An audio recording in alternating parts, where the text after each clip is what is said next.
बिस्मिल्लाहिर्रहमानिर्रहीम। Dear students, अस्सलामु अलैकुम वरहमतुल्लाहि वबरकातुहू। मैं उम्मीद करता हूँ कि आप सब खैरियत से होंगे। डियर स्टूडेंट्स, आज की इस वीडियो में हम NMD CAT unit electromagnetic induction start करने जा रहे हैं। याद रहे डियर स्टूडेंट्स, इस चैप्टर के अंदर जो हम टॉपिक्स कवर करेंगे उनमें आता है इलेक्ट्रोमैग्नेटिक इंडक्शन, जिसमें इंड्यूस्ड ईएमएफ और इंड्यूस्ड करंट को डिस्कस करेंगे। और फिर डियर स्टूडेंट्स, हम मोशनल ईएमएफ साथ में फैराडेज लॉ और लेंज़िस लॉ को बड़ी डिटेल में डिस्कस करेंगे। और लास्ट में डियर स्टूडेंट्स, इस चैप्टर के अंदर हम दो टॉपिक डिस्कस करेंगे, एसी जनरेटर और ट्रांसफार्मर। तो डियर स्टूडेंट्स, इस यूनिट को हम दो लेक्चर्स में डिवाइड करेंगे। आज के लेक्चर नंबर 1 में जो हम टॉपिक्स कवर करेंगे उनमें होगा इलेक्ट्रोमैग्नेटिक इंडक्शन, मींस के इंड्यूस्ड ईएमएफ और इंड्यूस्ड करंट को डिस्कस करेंगे। साथ में मोशनल ईएमएफ और फैराडेज लॉ को डिस्कस करेंगे। और लास्ट में हम लेंज़िस लॉ को डिटेल में डिस्कस करेंगे, साथ में कुछ इंपॉर्टेंट एमसीक्यूज भी देखेंगे। फिर उसके बाद लेक्चर नंबर 2 में हम एसी जनरेटर और ट्रांसफार्मर के टॉपिक को डिस्कस करेंगे। डियर स्टूडेंट्स, हम एनएमडी कैट के पॉइंट ऑफ व्यू से जो इन टॉपिक से रिलेटेड इंपॉर्टेंट चीज़ें होंगी, पॉइंट्स होंगे, उनको डिस्कस करेंगे। एक टॉपिक को हम बोर्ड के पॉइंट ऑफ व्यू से डिटेल में डिस्कस नहीं करेंगे।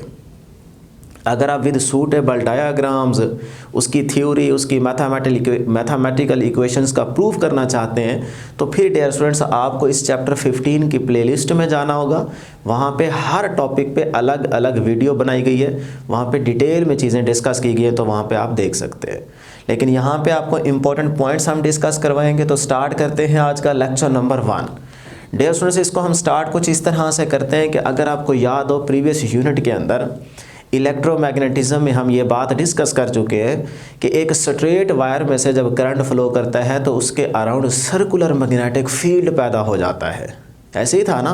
तो यहाँ पे थोड़ा सा मैं रिपीट कर देता हूँ कि देखें, इस स्ट्रेट वायर में से जब करंट पास करेगा तो इसके अराउंड सर्कुलर मैग्नेटिक फील्ड पैदा हो जाएगा। और उसकी डायरेक्शन हमने कैसे कैलकुलेट की थी कि आपका जो थंब है वो करंट की डायरेक्शन में आपने सेट करना है और फिंगर्स को इनसाइड कर्ल करवाना है, तो फिंगर्स आपको फील्ड की डायरेक्शन बताएंगी।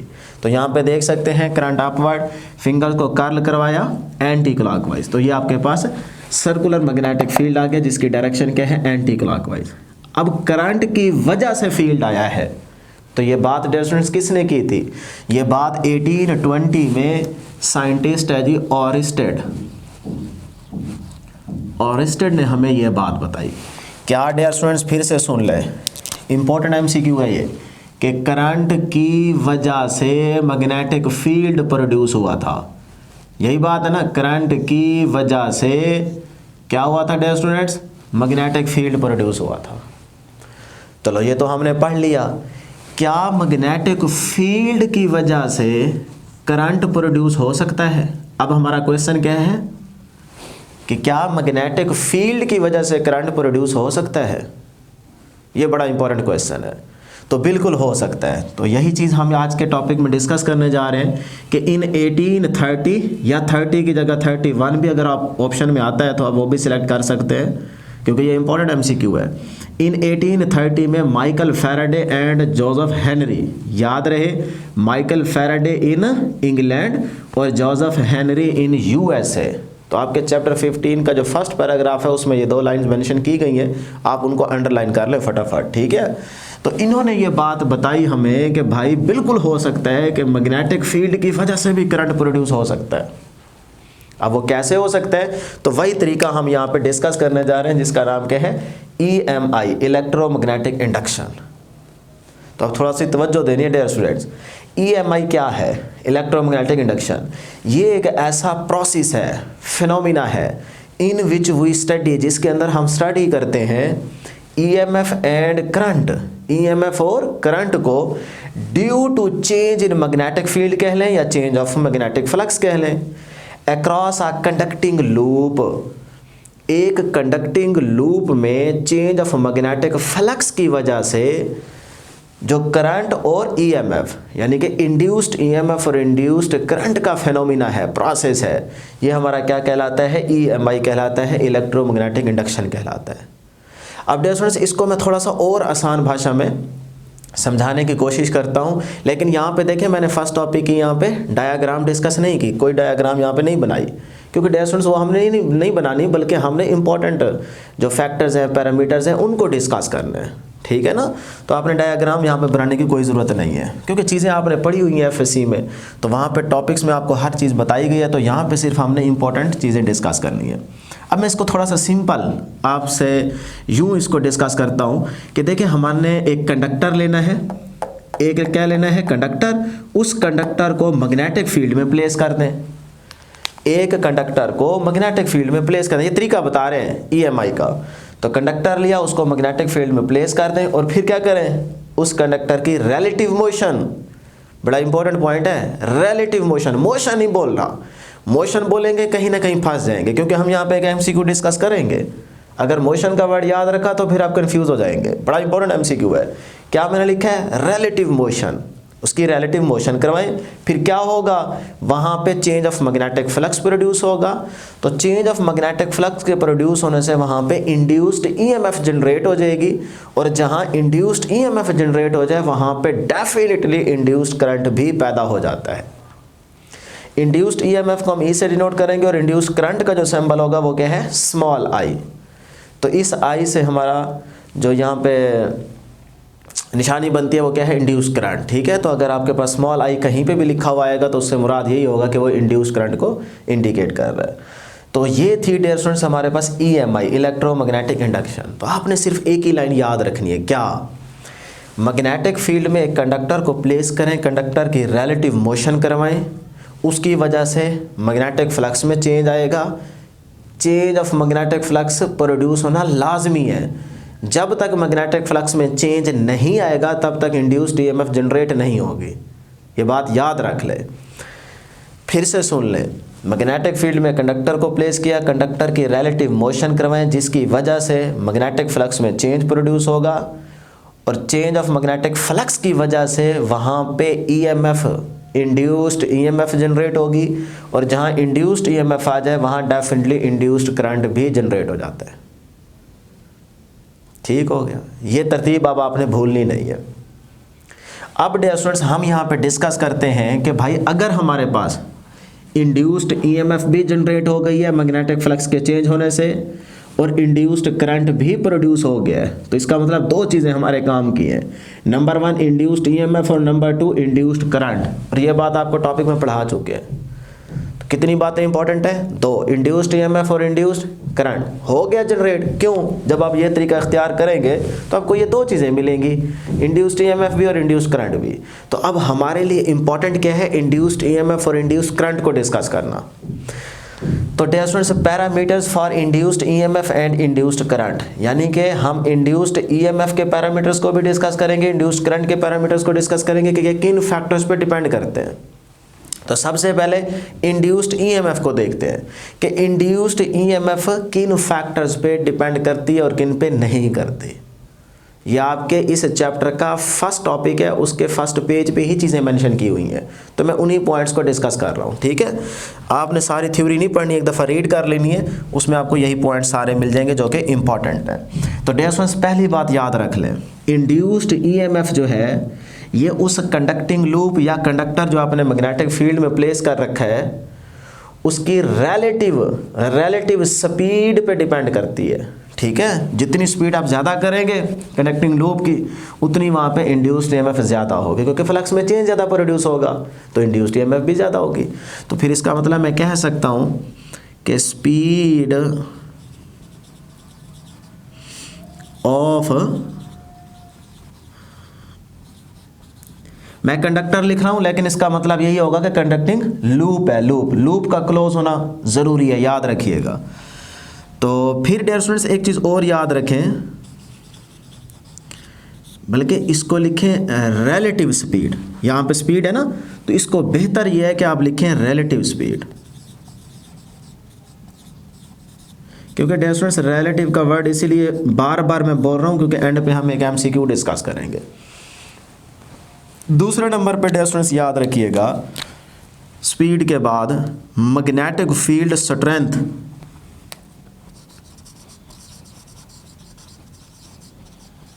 मैग्नेटिक फील्ड स्ट्रेंथ पे भी इंड्यूस्ड ईएमएफ डिपेंड करती है। और थर्ड नंबर पे है नंबर ऑफ टर्न्स। अगर आप कॉइल के नंबर ऑफ टर्न्स बढ़ा देंगे तब भी आपके पास इंड्यूस्ड ईएमएफ बढ़ जाएगी। अब डियर स्टूडेंट्स, ये 3 पैरामीटर्स हैं जिन पे आपके पास इंड्यूस्ड ईएमएफ क्या करती है, डिपेंड करती है। अब थोड़ा सा हम प्रूव कर लेते हैं कि भाई स्पीड, जो कंडक्टर की स्पीड है उस पे इंड्यूस्ड ईएमएफ कैसे डिपेंड करती है, कि स्पीड के बढ़ाने से इंड्यूस्ड ईएमएफ बढ़ती है कि नहीं बढ़ती। देखें तो सही ना मैथमेटिकली।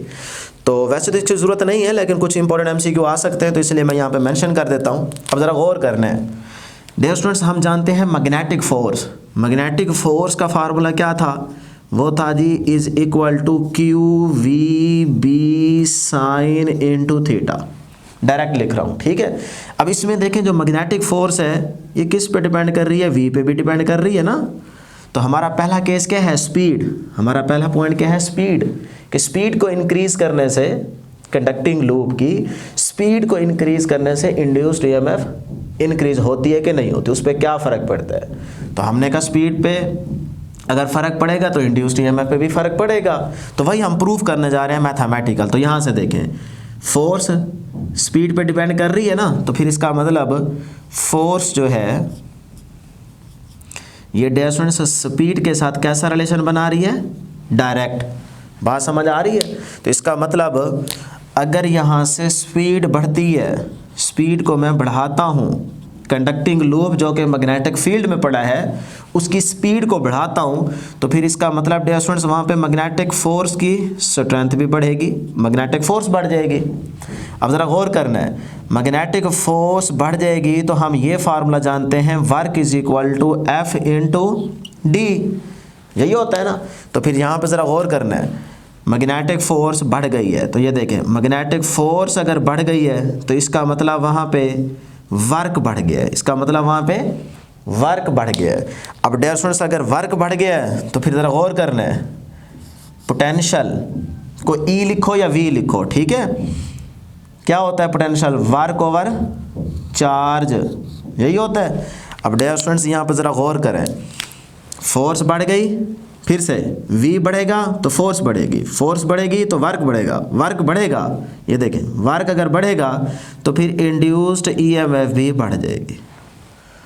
अगर इंड्यूस्ड ईएमएफ बढ़ जाएगी तो according to ohm law current I is equal to E over R। तो अब ज़रा देखें यहाँ पे, अगर इंड्यूस्ड ईएमएफ बढ़ गई है तो ये देखें, अगर इंड्यूस्ड ईएमएफ बढ़ गई है तो फिर इंड्यूस्ड करंट भी बढ़ जाएगा। तो इस तरह डियर स्टूडेंट्स यहाँ पे देखें, हमने देखा कि भाई स्पीड के बढ़ने से इंड्यूस्ड ईएमएफ जो है वो भी बढ़ जाती है। तो इसका मतलब स्पीड पे डिपेंड करती है इंड्यूस्ड ईएमएफ। करंट को मैंने वैसे डिस्कस कर दिया है, फ़ायदा हो गया, लेकिन यहाँ तक आप छोड़ देंगे तो कोई मसला नहीं है। अब सेकंड पॉइंट देखते हैं कि भाई मैग्नेटिक फील्ड की स्ट्रेंथ को बढ़ाने से इंड्यूस्ड ईएमएफ पे क्या फ़र्क पड़ता है, या कोई फ़र्क नहीं पड़ता। हम तो कह रहे हैं पड़ता है, तो फिर चेक कर लेते हैं। यही इक्वेशन दोबारा यूज़ करें dear students, F M is equal to Q we B sine into theta. अब देखें मैग्नेटिक फोर्स बी पे भी तो डिपेंड कर रही है ना, तो यानी कि फोर्स जो है ये बी के साथ डायरेक्ट रिलेशन बना रही है। तो अब डियर स्टूडेंट्स ज़रा गौर करना है, यही अगेन फार्मूला आप यूज़ करें, work is equal to F D, फिर उसके बाद E is equal to work over charge, और फिर I is equal to E over R. अब ज़रा गौर करना है, मैग्नेटिक फील्ड स्ट्रेंथ को बढ़ाएंगे इंड्यूस्ड ईएमएफ बढ़ेगी। तो चेक करते हैं, मैग्नेटिक फील्ड स्ट्रेंथ बढ़ाएंगे तो फोर्स बढ़ेगी, फोर्स अगर यहाँ से बढ़ेगी तो फिर वर्क बढ़ेगा, वर्क अगर बढ़ेगा तो फिर इंड्यूस्ड ईएमएफ बढ़ेगी, इंड्यूस्ड ईएमएफ अगर यहाँ से बढ़ेगी तो वहाँ पे इंड्यूस्ड करंट भी बढ़ेगा। हो गया प्रूव। तीसरे नंबर पे क्या चीज़ है, नंबर ऑफ टर्न्स। तो डियर स्टूडेंट्स वो भी आपको पता है कि नंबर ऑफ टर्न्स अगर बढ़ेंगे तो फिर इंड्यूस्ड ईएमएफ भी बढ़ेगी, इंक्रीज हो जाएगी। तो ये था डियर स्टूडेंट्स हमारे पास इंड्यूस्ड ईएमएफ के पैरामीटर्स। ठीक है, यहाँ तक मसला नहीं होना चाहिए। अब देखते हैं दूसरी चीज़ क्या थी, इंड्यूस्ड करंट।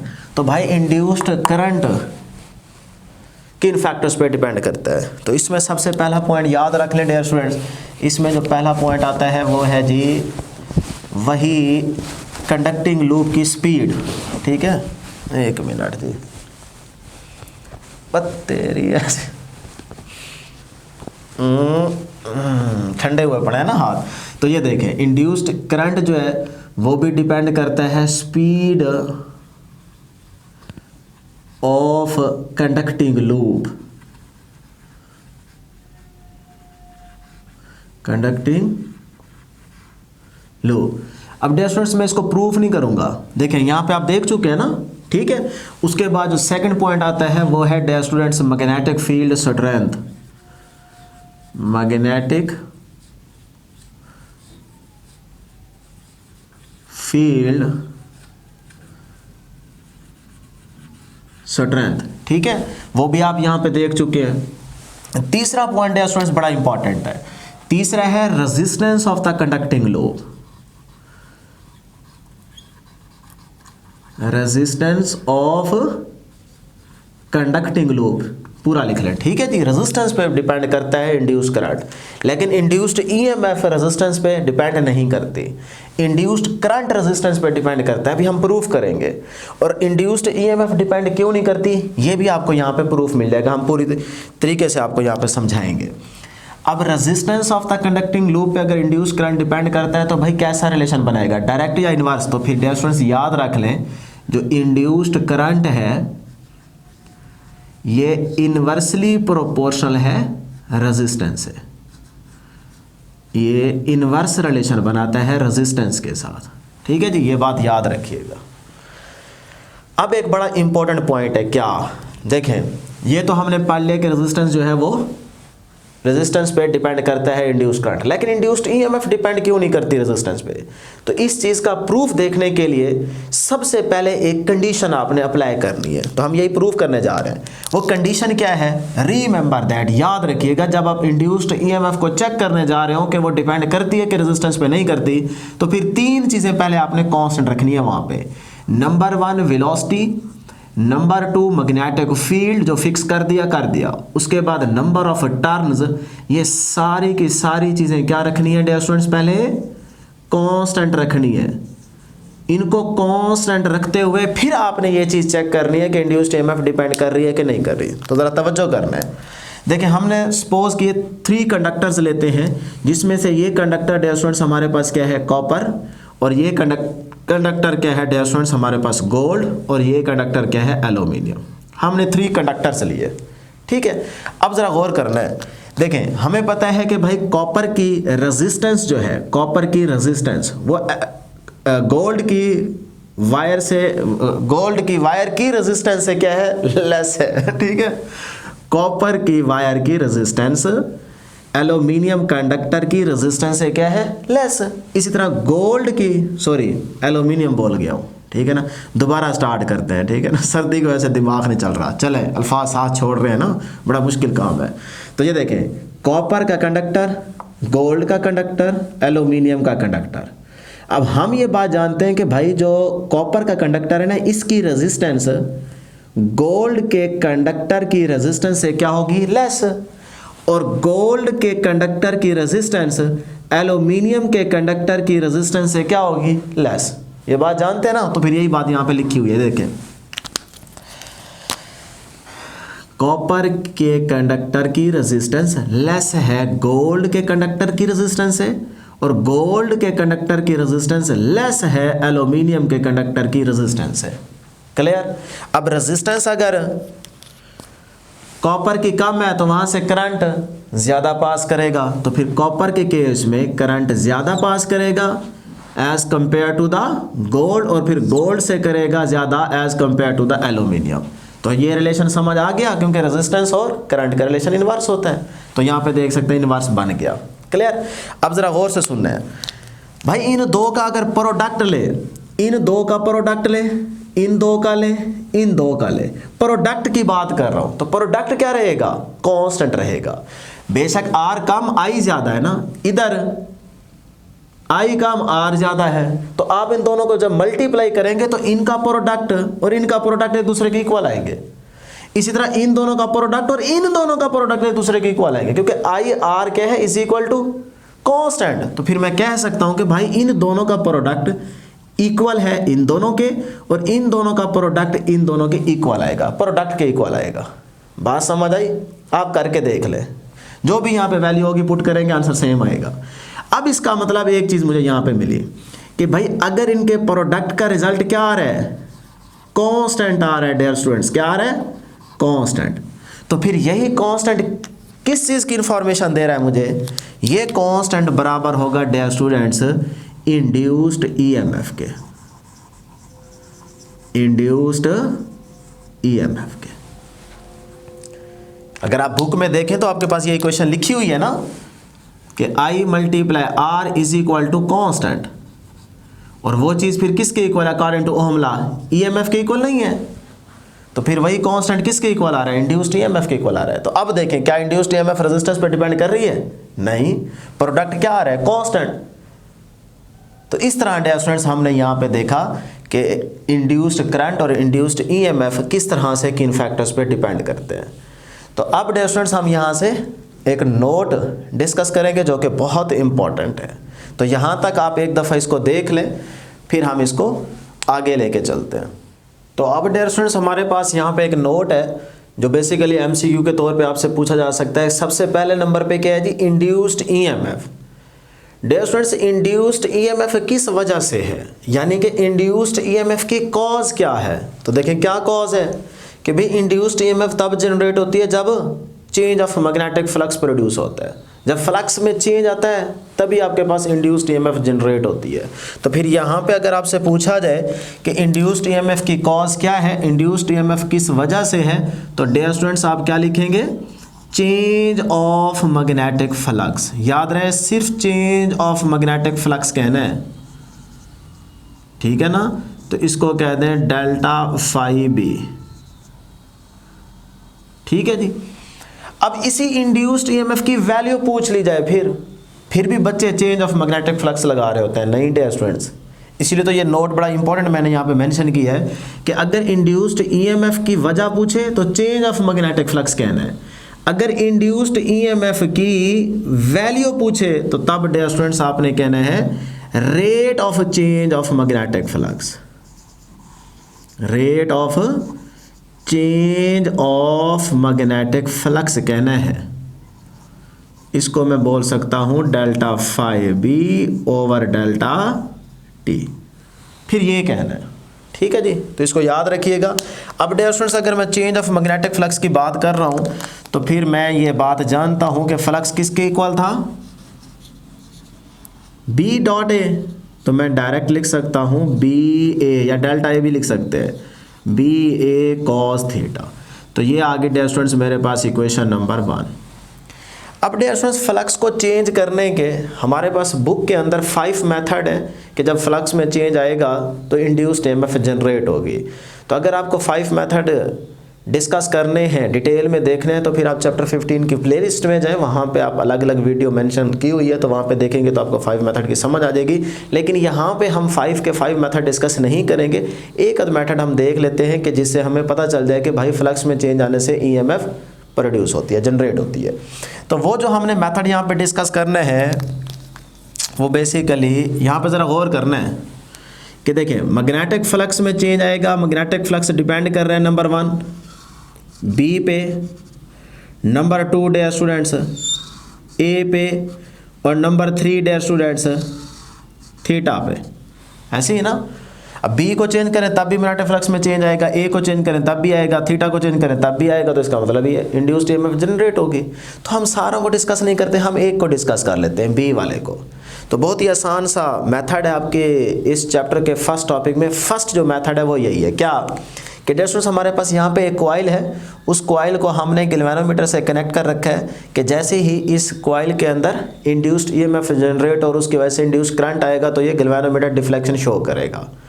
अब होगा क्या, देखिए इस कॉइल के करीब आप एक मैग्नेट को लेके आएंगे। अब मैग्नेट का क्या है, मैग्नेटिक फील्ड। तो आप इस कॉइल के करीब उसको लेके जाएंगे, फिर उसे दूर लेके आएंगे, ऐसे आगे पीछे उसको ऐसे मूव करवाएंगे, तो आप देखेंगे कि उस मैग्नेट की जो मैग्नेटिक फील्ड लाइंस हैं वो इसमें से कभी आगे लेके जाएंगे तो ज़्यादा पास करने लग जाएंगी, पीछे लेके आएंगे तो कम होती जाएंगी। तो इसका मतलब जैसे ही वो इस कॉइल में से number of field lines pass करेंगी तो यहाँ पे इंड्यूस्ड ईएमएफ जनरेट हो जाएगा और उसकी वजह से करंट आ जाएगा, तो गैल्वेनोमीटर डिफ्लेक्शन शो करेगा, हमें पता चल जाएगा कि वाकई करंट आ गया। ठीक है, तो एक मेथड ये है। तो इस मेथड में हमारे पास दो ही तरीके हैं या इंपॉर्टेंट पॉइंट्स हैं, एक है इंक्रीजिंग चेंज ऑफ फ्लक्स और दूसरा क्या है डिक्रीजिंग चेंज ऑफ फ्लक्स। यानी कि जब आप मैग्नेट को करीब लेके जाएंगे तो ज्यादा नंबर ऑफ फील्ड लाइंस इस कॉइल में से पास करेंगी, तो ये कैसा चेंज है, इंक्रीजिंग चेंज। और जब आप मैग्नेट को इस कॉइल से दूर पीछे लेके आ रहे होंगे विद वेलोसिटी v, तो तब नंबर ऑफ फील्ड लाइंस कम होती जाएंगी ना, तो ये भी तो अब number of field lines Aahista Aahista कम हो रही है, तो ये भी तो चेंज तो आ रहा है, लेकिन ये कैसा चेंज है, decreasing change of magnetic flux है, तो इसकी वजह से भी इंड्यूस्ड ईएमएफ जनरेट होगी। तो ये दो तरीके हैं, तो हम यही डिस्कस कर लेते हैं कि सबसे पहले देखें डियर स्टूडेंट, जब आप मैग्नेट को इस कॉइल के करीब लेके जाएंगे, ठीक, ये उसका नॉर्थ पोल और ये क्या है साउथ पोल। अब देखें मैंने करीब कर दिया, ठीक है ना, तो हमने इसको विद वेलोसिटी v मूव करवाया और जैसे ही इसके करीब पहुंचा तो हमने देखा कि डियर स्टूडेंट्स यहाँ से नंबर ऑफ फील्ड लाइन ज़्यादा गुजरने लग गई, इस तरह से।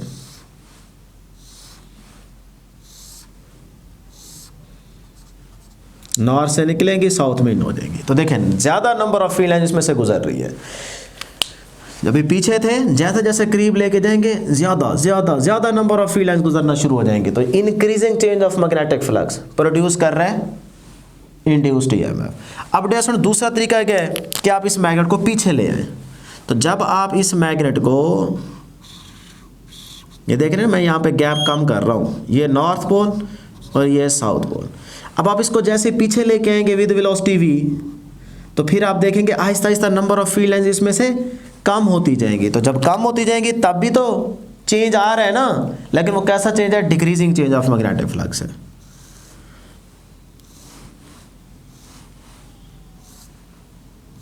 ठीक है, ये देखें, तो अब भी आप देख सकते हैं कि जब आप इसको पीछे लेके जा रहे होंगे तब dear students number of field lines इसमें से कम होती जा रही है। जब कम होती जा रही है चेंज तो आ रहा है, तो decreasing change of magnetic flux क्या प्रोड्यूस करेगा, इंड्यूस्ड ईएमएफ। और इंड्यूस्ड ईएमएफ होगा तो वहां पे इंड्यूस्ड करंट भी होगा। तो इस तरह से डियर स्टूडेंट्स यहाँ पे भी इंड्यूस्ड ईएमएफ जनरेट हो गया और यहाँ पे भी इंड्यूस्ड ईएमएफ जनरेट हो गया। है एक ही केस, लेकिन एक दफ़ा आप करीब लेके जा रहे हैं और एक दफ़ा आप दूर लेके जा रहे हैं, लेकिन याद रहे आप मैग्नेट को मूव करवा रहे हैं। ठीक है, तो अब डियर स्टूडेंट्स यहाँ पे एक छोटी सी बात आप सोच रहे होंगे कि भाई जब मैग्नेटिक फील्ड लाइन जिसमें से पास कर रही है और उसमें चेंज आ रहा है, तो मैग्नेटिक फ्लक्स में चेंज आ रहा है, तो इंड्यूस्ड ईएमएफ जनरेट हुई है, इंड्यूस्ड करंट भी होगा। तो इंड्यूस्ड करंट जैसे ही आएगा गैल्वेनोमीटर डिफ्लेक्शन शो करेगा, लेकिन यहाँ पे इंड्यूस्ड करंट की डायरेक्शन क्या होगी। तो डियर स्टूडेंट्स यहाँ पे हम डायरेक्शन को डिस्कस नहीं करेंगे, हम लेंसेज लॉ के टॉपिक में इंड्यूस्ड करंट की डायरेक्शन को यहाँ पे फाइंड आउट करेंगे। यही डायग्राम वहाँ पे हम डिस्कस करेंगे। अभी याद रख लें, अभी सिर्फ हमने इंड्यूस्ड ईएमएफ को जनरेट करने का तरीका यहाँ पे देखा है, ठीक है ना। अभी हम इंड्यूस्ड करंट की डायरेक्शन को वहाँ पे डिस्कस करेंगे। अब एक चीज़ और बड़ी इंपॉर्टेंट याद रखिएगा, मैग्नेट को हम मूव करवा रहे हैं, कॉइल क्या है, रेस्ट पे। क्या इस कॉइल को हम मूव करा सकते हैं, मैग्नेट को रेस्ट पे रखें? जी बिल्कुल ठीक। अगर मैग्नेट रेस्ट पे है, कॉइल को आगे पीछे करना स्टार्ट कर दें तब भी ठीक है। क्या दोनों को हम मूव करा सकते हैं ऐसे? क्या तब इंड्यूस्ड ईएमएफ पैदा होगी? मेरा आपसे क्वेश्चन है। अगर हम मैग्नेट को भी कॉइल को दोनों को पकड़ के ऐसे आगे पीछे मूव करवाते रहे सेम स्पीड के साथ, तो क्या तब आपके पास इंड्यूस्ड ईएमएफ जनरेट होगी? नहीं डियर स्टूडेंट्स। क्यों? क्योंकि तब मोशन तो है, तब मोशन तो है, लेकिन रिलेटिव मोशन नहीं है। और हम कह रहे हैं कि जब रिलेटिव मोशन करोगे तब इंड्यूस्ड ईएमएफ पैदा होगी। तो यहाँ पे देखें, जब दोनों को आप मूव करवाएंगे सेम स्पीड के साथ, इसका मतलब तब तो आपके पास मोशन है, रिलेटिव मोशन नहीं है। रिलेटिव मोशन का मतलब है या इसको रेस्ट पे होना चाहिए, इसको मूव कराओ, या इसको रेस्ट पे होना चाहिए, इसको मूव कराओ। तो फिर ये बड़ा इंपॉर्टेंट पॉइंट था, मैंने स्टार्ट में इसलिए कहा था कि रिलेटिव मोशन का वर्ड याद रखिएगा कि जब आप रिलेटिव मोशन करवा रहे होंगे तब इंड्यूस्ड ईएमएफ होगी। क्लियर है? अब सेकंड मेथड आपकी बुक में दिया गया जिसमें एरिया आप चेंज करते हैं, तो इसको भी चेंज करके आप इसको पकड़ के खींच दें लूप को, या यूं खींच दें, तो एरिया चेंज होगा, तो मैग्नेटिक फ्लक्स में चेंज आएगा, तो इंड्यूस्ड ईएमएफ पैदा हो जाएगी। तीसरा केस आता है थीटा, एंगल। अब एंगल के पॉइंट ऑफ व्यू से जो मेथड है उसमें हमारे पास 2 MCQ बन सकते हैं, इसलिए मैंने यहाँ पे डिस्कस किए हैं। बाकी मेथड डिस्कस करने की ज़रूरत नहीं है, तो वो ज़रा देख लेते हैं। अब डियर स्टूडेंट्स, ये फॉर एग्जांपल लूप है। अब इस लूप में से देखें ये नंबर ऑफ फील्ड लाइंस ऐसे पास कर रही है इनटू द पेज। अब यही लूप जब आप इसके एंगल को चेंज करवाएंगे, ये देखें ये ऐसे आ रहा है, सॉरी यहाँ पे फील्ड ही फील्ड था। अब ये देखें जैसे जैसे ये आएगा फील्ड लाइंस कम होती जाएंगी ना, ये देखें कम होते होते होते होते जब ये वाली सिचुएशन आएगी तो फील्ड लाइंस ऊपर से छू के तो गुजर रही है लेकिन अंदर से पास नहीं कर रही, तो फ्लक्स नहीं होगा, तो इंड्यूस्ड ईएमएफ भी नहीं होगी।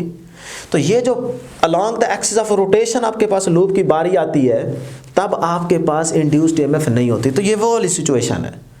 और जब इस तरह से ये देखें ऐसे इनटू द पेज फील्ड ऐसे आ रहे थे आप, ये ऐसे आ रहे हैं ज़्यादा गुजरती जा रही है फील्ड लाइन ज़्यादा, जब ये वाली सिचुएशन है कि बहुत ज़्यादा फील्ड लाइन गुजर रही होगी तब इसका मतलब चेंज भी मैक्सिमम है उस इंस्टेंट की बात कर रहा हूँ, ठीक है। तो इसका मतलब तब इंड्यूस्ड ईएमएफ होगी। तो मैं इसको आसान भाषा में कुछ यूँ समझा सकता हूँ कि मेरे पास वैसे तो कुछ नहीं पड़ा यहाँ पे, लेकिन शायद इससे आपको समझ आ जाए। ये देखें ना, ये अब आपके पास क्या है लूप, ठीक, ये मैग्नेटिक फील्ड लाइंस है इनटू द पेज, ये अब ये वाली सिचुएशन है ये वाली, ठीक। अब जैसे जैसे ये देखें ये ऐसे आपका लूप होता जा रहा है, ठीक है, एंगल चेंज होता जा रहा है, ठीक। अब ये सारी यहाँ पे फील्ड लाइंस हैं, सिर्फ मैं एक को शो कर रहा हूँ। ये देखें ऐसे होता रहेगा, एंगल चेंज हो रहा है, नंबर ऑफ फील्ड लाइंस कम होती जाएंगी, फ्लक्स में चेंज तो आ रहा है ना क्योंकि नंबर ऑफ फील्ड लाइंस में चेंज आ रहा है, लेकिन कैसा चेंज है, डिक्रीजिंग, फील्ड लाइंस कम होती जा रही है। करते ये वाली जब सिचुएशन आएगी तो देखें नंबर ऑफ फील्ड लाइंस ऊपर से छू के गुजर रही है, अंदर से पास नहीं कर रही।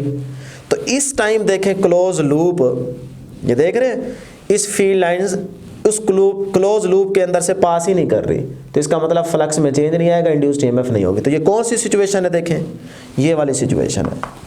यानी कि आप कह सकते हैं जब लूप एक्सिस ऑफ रोटेशन के पैरेलल होगा, अलोंग होगा, तब number of field lines pass ही नहीं करी, फ्लक्स में चेंज ही नहीं आ रहा, इंड्यूस्ड ईएमएफ पैदा ही नहीं होगी। तो ये वाली सिचुएशन ये बन गई, तो फिर मैं कह सकता हूँ कि फ्लक्स में चेंज भी नहीं आ रहा, ज़ीरो, तो इंड्यूस्ड ईएमएफ भी क्या होगी, ज़ीरो होगी। अब अगली कहानी देखें, इस सिचुएशन के बाद जब आप एंगल चेंज कर रहे होंगे, चाहे नीचे से हैं चाहे ऊपर से हैं, मैं सिर्फ समझाने के लिए कह रहा हूँ, यही वही फील्ड। अब देखें ऐसे आप आ रहे हैं, एंगल चेंज करते जा रहे हैं, नंबर ऑफ फील्ड लाइन ज़्यादा गुजरना शुरू हो जाएंगी, करते आप और चेंज कर रहे हैं, ज़्यादा नंबर ऑफ फील्ड लाइन गुजरती जाएंगी। ये इस इंस्टेंट पे नंबर ऑफ फील्ड लाइन्स बहुत ज़्यादा गुजर रही होंगी, तो इस इंस्टेंट पे कैसा चेंज है, इंक्रीजिंग चेंज। तो इसका मतलब अगर इंक्रीजिंग चेंज ऑफ फ्लक्स है तो फिर इंड्यूस्ड ईएमएफ जनरेट होगी। तो ये वाली सिचुएशन देखें ये आ रही है। अब इस टाइम अगर आप मैथमेटिकल फार्मूला लगाना चाहें तब भी ठीक है।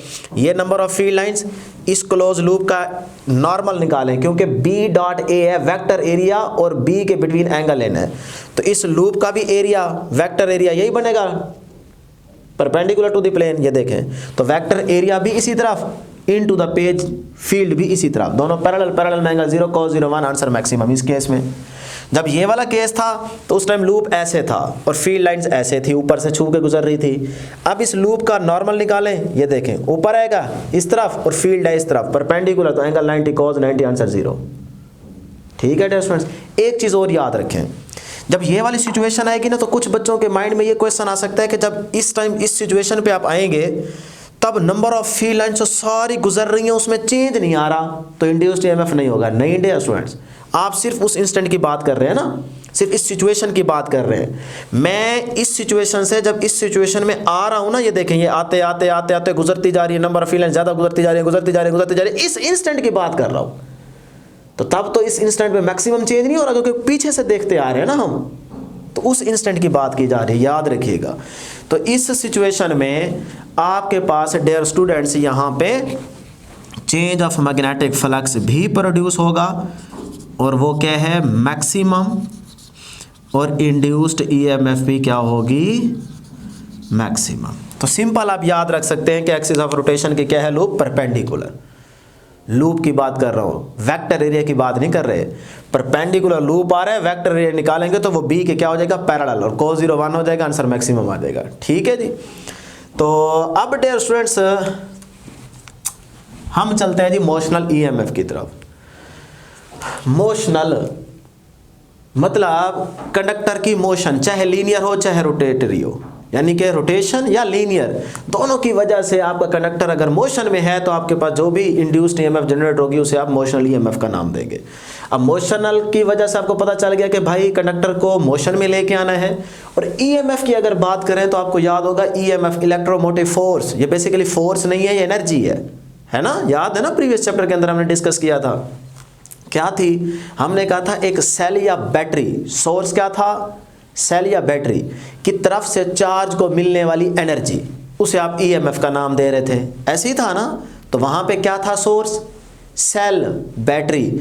लेकिन आज के इस टॉपिक में, मोशनल ईएमएफ के टॉपिक में, सेल या बैटरी सोर्स नहीं होगी बल्कि मैकेनिकल सोर्स होगा। कैसा सोर्स होगा, मैकेनिकल। तो आज के टॉपिक में पहला पॉइंट क्या याद रखना है कि सोर्स कैसा लेने जा रहे हैं, मैकेनिकल, यानी कि हम काम करने जा रहे हैं, ठीक है ना। तो मैकेनिकल सोर्स होगा इनपुट पे, और आउटपुट पे आपको इलेक्ट्रिकल एनर्जी मिलेगी। तो आज का तरीका ये होगा यहाँ पे डिस्कस। तो अब जरा डेफिनेशन पे गौर कीजिएगा। The EMF induced by the motion of a conductor, देखिए कंडक्टर को मोशन में लेके आओ, अक्रॉस था मैग्नेटिक फील्ड, मैग्नेटिक फील्ड के अक्रॉस, तो फिर क्या होगा, इंड्यूस्ड ईएमएफ जनरेट होगी, और उसी का नाम क्या है, मोशनल ईएमएफ है। तो इसका मतलब ये तो यही टॉपिक नहीं है इंड्यूस्ड ईएमएफ वाला, जी बिल्कुल। जो आपकी बुक का फर्स्ट टॉपिक है ना इंड्यूस्ड ईएमएफ, और उसमें डायग्राम है जो हमने यहाँ पे डिस्कस की है, बनाई तो नहीं है लेकिन मैंने बताया जरूर है। और वही डायग्राम यहाँ पे है कि एक कंडक्टर को आप मैग्नेटिक फील्ड में क्या करवाएं, मूव करवाएं, तो इंड्यूस्ड ईएमएफ जनरेट होगी चेंज ऑफ फ्लक्स की वजह से, उसी को नाम क्या दे रहे हैं, मोशनल ईएमएफ। तो सेम डायग्राम है, सेम चीज़ें हैं, ठीक है ना। तो वही डायग्राम हम यहाँ पे डिस्कस करते हैं, लेकिन उससे पहले बड़ा इंपॉर्टेंट एक एमसीक्यू याद रख लें कि अब डियर स्टूडेंट्स मोशनल ईएमएफ में सोर्स क्या है, मैकेनिकल, क्लियर है ना। तो इसका मतलब इनपुट पे मैकेनिकल एनर्जी दोगे, आउटपुट पे इलेक्ट्रिकल एनर्जी मिलेगी। तो law of conservation of energy satisfy हो रहा है कि नहीं हो रहा, हो रहा है। तो पहला पॉइंट फिर याद रख ले, law of conservation of energy यहां पे सेटिस्फाई हो रही है। लॉ ऑफ कंजर्वेशन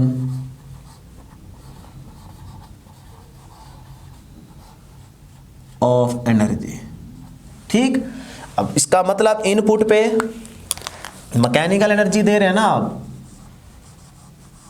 तो आउटपुट में आपको इलेक्ट्रिकल एनर्जी मिलेगी, तो इनपुट क्या होगी, आउटपुट के इक्वल होगी। यही है ना law of conservation of energy का मतलब, ठीक है। तो ये पहला एमसीक्यू आप याद रख ले। अब डियर स्टूडेंट्स हम आते हैं इसकी डायग्राम की तरफ। वैसे तो बहुत सारी डायग्राम है, लेकिन हमारी बुक में जो पंजाब टेक्स्ट बुक में जो डायग्राम दी गई है वो ये है कि हमारे पास ये मैग्नेटिक फील्ड एक रीजन है, into the page magnetic field को रिप्रेजेंट किया गया है। जो आपके पास क्रॉस है ना, ये मैग्नेटिक फील्ड है इन टू द पेज। उसके बाद डियर स्टूडेंट्स उसके मैग्नेटिक फील्ड के बाद यहाँ पे हमारे पास 2 मेटल रेल्स हैं, और उन मेटल रेल्स के साथ हमने यहाँ पे एक गैल्वेनोमीटर कनेक्ट कर रखा है, ताकि जब कंडक्टर मूव करे तो उसकी मोशन की वजह से फ्लक्स में चेंज आएगा, इंड्यूस्ड ईएमएफ जनरेट होगी और इंड्यूस्ड करंट आएगा। तो जैसे इंड्यूस्ड करंट आएगा तो गैल्वेनोमीटर अपनी डिफ्लेक्शन शो करेगा, हमें पता चल जाएगा कि करंट आ गया है। तो इसीलिए हमने गैल्वेनोमीटर को कनेक्ट कर रखा है। तो यहाँ पे एक गैल्वेनोमीटर कनेक्ट कर रखा है, और इन 2 मेटल रेल्स के ऊपर हमारे पास एक कंडक्टर प्लेस किया गया, जिस कंडक्टर की लेंथ क्या है, L है, क्लियर। अब डेस्टो जरा गौर करना है, इस टाइम इनिशियली ये जो कंडक्टर है ना, ये कंडक्टर इस टाइम यहाँ पे था इनिशियली, लेकिन विद वेलोसिटी मूव कर कर कर कर करके यहाँ आ चुका है। तो हम लास्ट वाले केस को डिस्कस करना चाह रहे हैं, इसलिए कंडक्टर यहाँ पे रिप्रेजेंट किया है। अदरवाइज आपके माइंड में ये बात होनी चाहिए कि भाई ये कंडक्टर शुरू में यहाँ पे था, ठीक है ना, शुरू में यहाँ पे था। तो मैं यहाँ पे बना देता हूँ, ये यहाँ पे था, ठीक है। अब डेस्टोन जरा गौर करें, मैकेनिकल एनर्जी मतलब कंडक्टर को आप मूव करवाएं, फिर यहाँ पे आपको क्या मिलेगी, इलेक्ट्रिकल एनर्जी मिलेगी। तो देखें जरा, जब कंडक्टर यहाँ पे होगा इनिशियली, तो आपको एक बात प्रीवियस चैप्टर के अंदर याद होगी, जब मैग्नेटिक फील्ड के अंदर आप एक पॉजिटिव चार्ज को परपेंडिकुलर एंटर करते थे तो वो क्या करता था, अपने पाथ को डिफ्लेक्ट, सर्कुलर पाथ में बेंड हो जाता था ना, याद है ना। तो वही चीज़ जरा एक लम्हे के लिए यहाँ पे डिस्कस करें कि अगर सपोज करें डियर स्टूडेंट्स यहाँ पे एक पॉजिटिव चार्ज है, तो उसको मैं परपेंडिकुलरली इस फील्ड के अंदर अगर एंटर करूँ तो अब मैग्नेटिक फोर्स इसके ऊपर लगेगी ना, वो इसके पाथ को डिफ्लेक्ट कर देगी। तो ये देखें, विद वेलोसिटी v, ये डायरेक्शन v की आ गई, ये इनटू द पेज फील्ड है और ये फोर्स है। इसका मतलब फोर्स लगेगी पॉजिटिव चार्ज पे अपवर्ड। तो ये जो पॉजिटिव चार्ज है, तवज्जो होनी चाहिए आपकी बात, आपको समझ आ जाएगी। जो स्टूडेंट्स इस वीडियो पे डायरेक्ट आए हैं और चैप्टर 15 की प्लेलिस्ट में ये वीडियो नहीं देख चुके, उनको समझाने के लिए मैं ये दोबारा काम कर रहा हूँ। तो पॉजिटिव चार्ज ऐसे चला जाएगा। अच्छा, अगर मैं नेगेटिव चार्ज को यहाँ पे मैग्नेटिक फील्ड में एंटर करवाऊँ, ये मैं प्रीवियस चैप्टर में समझा चुका हूँ लेकिन यहाँ पे रिपीट कर रहा हूँ। तो इसका मतलब जैसे आप उसको यहाँ पे इन करवाएंगे विद वेलोसिटी v परपेंडिकुलर भेजेंगे, तो वो भी अपने पाथ को डिफ्लेक्ट करेगा और उस पर लगने वाली फोर्स क्या होगी, डाउनवर्ड। वो भी आप फाइंड आउट कर सकते हैं ऐसे, ठीक। इसका मतलब अगर ये बात आप जानते हैं ना, ये वाली बात अगर आप जानते हैं, तो यही काम कंडक्टर के अंदर हो रहा है। देखें, जब कंडक्टर इनिशियली यहाँ पे होगा तो उसके अंदर पॉजिटिव चार्जेस भी हैं, नेगेटिव चार्जेस भी हैं।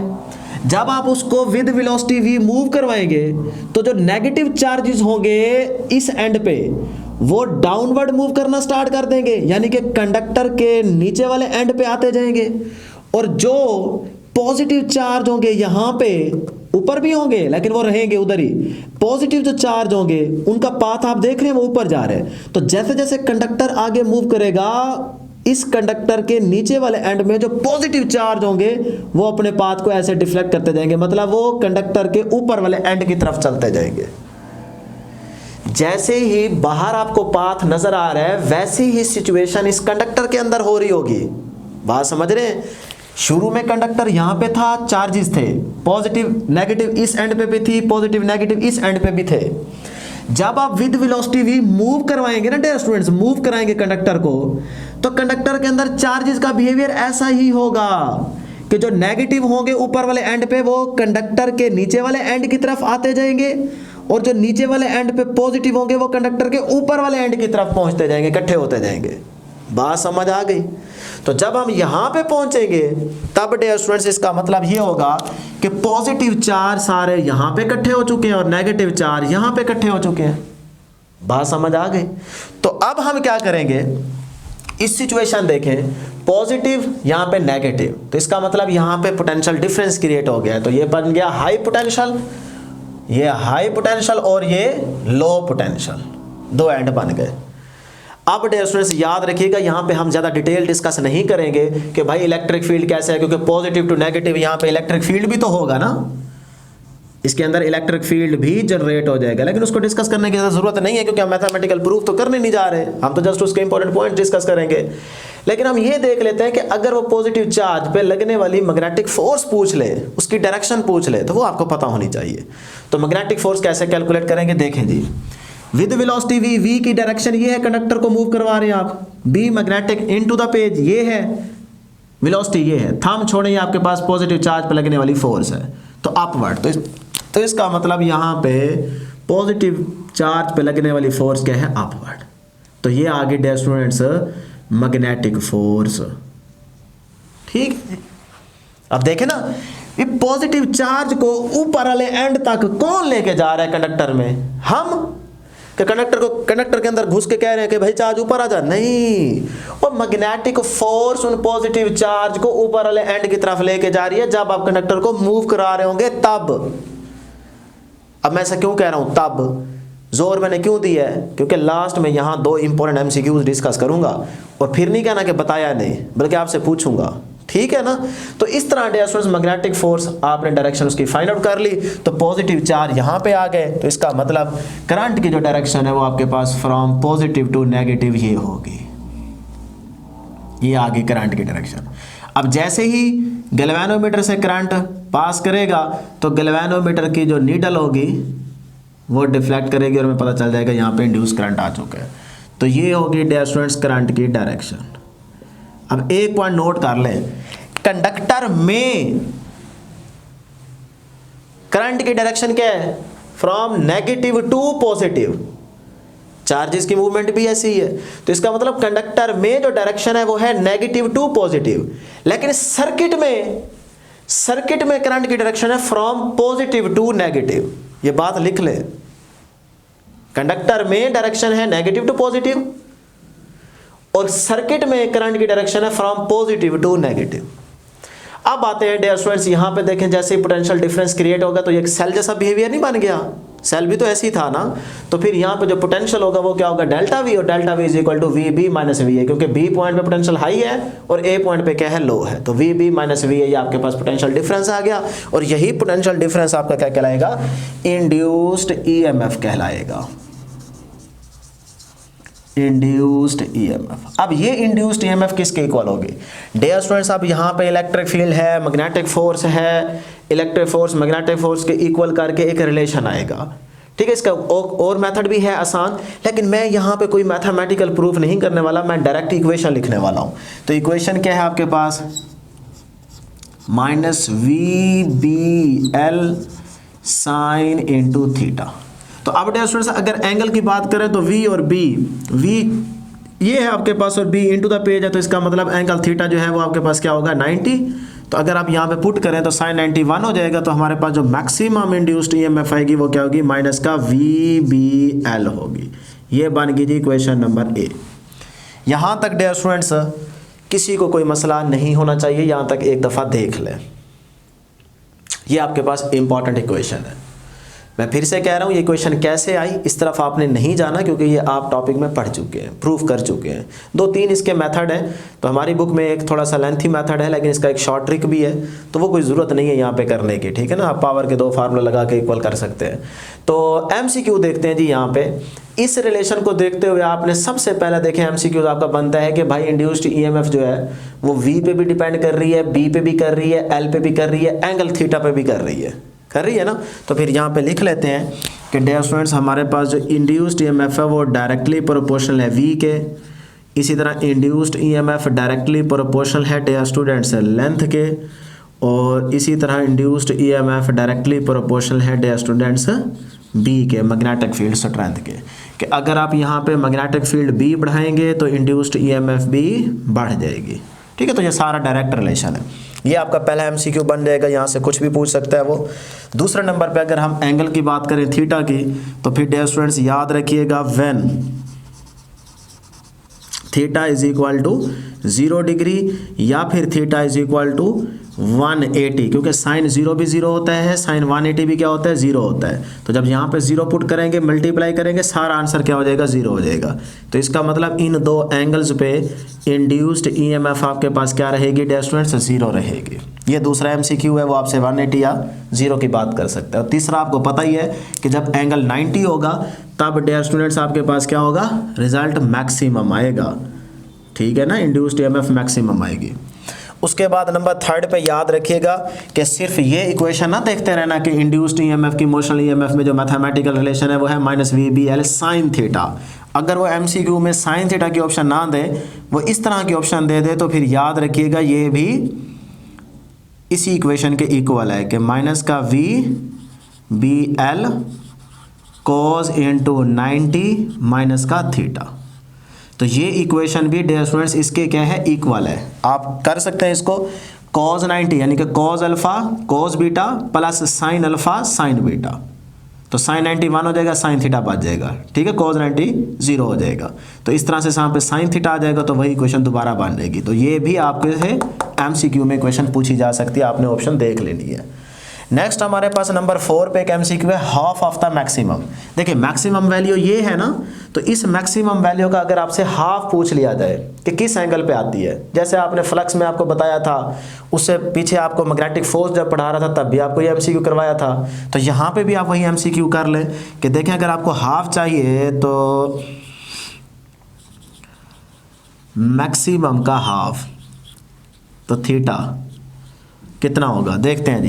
ई की जगह डियर स्टूडेंट्स क्या लिखूं, VBL sine theta is equal to maximum value क्या आई है, VBL आई है, डिवाइडेड बाय 2। V से कैंसल, B से कैंसल, L से कैंसल। तो यहाँ से बच गया theta is equal to sine inverse into 1/2। अब साइन 1/2 किस एंगल पे वैल्यू होती है, साइन 30। साइन 30 की वैल्यू क्या होती है, 1/2।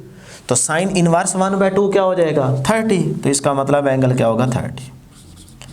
तो 30 पे आपके पास मैक्सिमम का हाफ मिलेगा। तो ये MCQ भी इंपॉर्टेंट है। नेक्स्ट डियर स्टूडेंट्स हमारे पास नंबर 5 पे एक चीज़ इंपॉर्टेंट है। मैंने स्टार्ट में कहा था ना कि मैं जोर क्यों दे रहा हूँ इस बात पे, तब तो वहाँ पे एक MCQ ये था कि जो इलेक्ट्रिक फोर्स है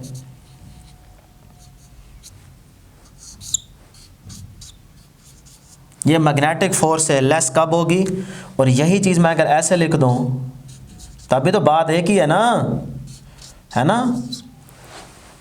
लेकिन दोनों में फ़र्क है। देखें वैसे तो एक ही बात है, एक दफ़ा यूँ पढ़ लें इस इक्वेशन को, एक दफ़ा इसी को यूँ पढ़ लें, मैंने अलग अलग लिख दिया है। तो देखें इलेक्ट्रिक फोर्स लेस होगी मैग्नेटिक फोर्स से कब, वो एमसीक्यू में तो स्टेटमेंट बना के देगा ना कि हो भी सकती है कि नहीं, इधर से ही, लेकिन आपको पता होना चाहिए। तो डियर स्टूडेंट्स याद रखिएगा, इनिशियली यहाँ पे इलेक्ट्रिक फोर्स जो होगी ना वो आपके पास क्या होगी, लेस होगी मैग्नेटिक फोर्स से। देखिए ना, अच्छा इनिशियली ये भी नहीं है कि कंडक्टर रेस्ट पे हो ना, इनिशियली जब आप कंडक्टर को मूव कराने लगेंगे तब आपके पास इलेक्ट्रिक फोर्स कम होगी, मैग्नेटिक फोर्स ज़्यादा होगी। मैग्नेटिक फोर्स होगी तो चार्ज को ऊपर लैंड की तरफ लेके जाएगी ना, ठीक है। तो इनिशियली का नाम याद रख लें, और आपको सिचुएशन मैंने बता दिया कि जब कंडक्टर इनिशियली मूव करना स्टार्ट करेगा तब इलेक्ट्रिक फोर्स जो है वो मैग्नेटिक फोर्स से लेस होगी। अच्छा मैंने फिर नीचे लिखा, उसी को यूं पढ़ते हैं कि मैग्नेटिक फोर्स ग्रेटर कब होगी। तो फिर देख लें, जब कंडक्टर मूव करता जाएगा, फॉर एग्जांपल यहां पे हमने कंडक्टर को रोकना है, तो उस रोकने वाली सिचुएशन से पहले क्या होगा, मैग्नेटिक फोर्स ग्रेटर होगी इलेक्ट्रिक फोर्स से, यानी कि अच्छी खासी ज्यादा होगी। है तो वही बात, लेकिन एक थोड़ी सी सेंस आप समझें कि भाई वो लेस होगी कब, इलेक्ट्रिक फोर्स इनिशियली, ठीक है ना। फिर क्योंकि एक वक्त तो वो भी आएगा ना जब दोनों इक्वल हो जाएंगी, वो भी तो वक्त आएगा ना, तभी तो वो दोनों इक्वल होंगी तो हम मैथमेटिकल ये वाला रिलेशन फाइंड आउट कर पाते हैं ना। बात समझ आ रही है ना। तो इनिशियली आप ऐसे पढ़ेंगे, और जब आप यहाँ पे पहुँचते हैं तो उस सिचुएशन से एक थोड़ा बहुत पहले इंस्टेंट की बात अगर कर लें तो फिर आप इसी इक्वेशन को यूँ पढ़ेंगे तो वो ये बन जाएगी। जब यहाँ पहुँच जाएंगे, रुक जाएंगे, और तब तो डिस्टेंस मैग्नेटिक फोर्स क्या हो जाएगी, जीरो हो जाएगी। फिर ये नहीं कहना फाइनली मैग्नेटिक फोर्स ज़्यादा होगी, वो तब जीरो होगी, रुके पड़े आप, ठीक है ना। तो ये एक इंपॉर्टेंट एमसीक्यू था। लास्ट में डिस्टेंस ज़रा गौर कीजिएगा कि अगर ये भी पता इंपॉर्टेंट है, लेंथ आपको दी जाए, फॉर एग्जांपल लेंथ की कोई भी वैल्यू है, हम यहाँ पे डिसाइड कर लेते हैं 2 सेंटीमीटर, मैग्नेटिक फील्ड 5 टेस्ला, कुछ भी हो सकती है, theta is equal to 90, V आपके पास सपोज करें 5 मीटर पर सेकेंड है, आपसे कहते हैं इंड्यूस्ड ईएमएफ फाइंड आउट करें। अब ये तो बहुत सिंपल है, फार्मूला लगाएं आंसर आ जाएगा।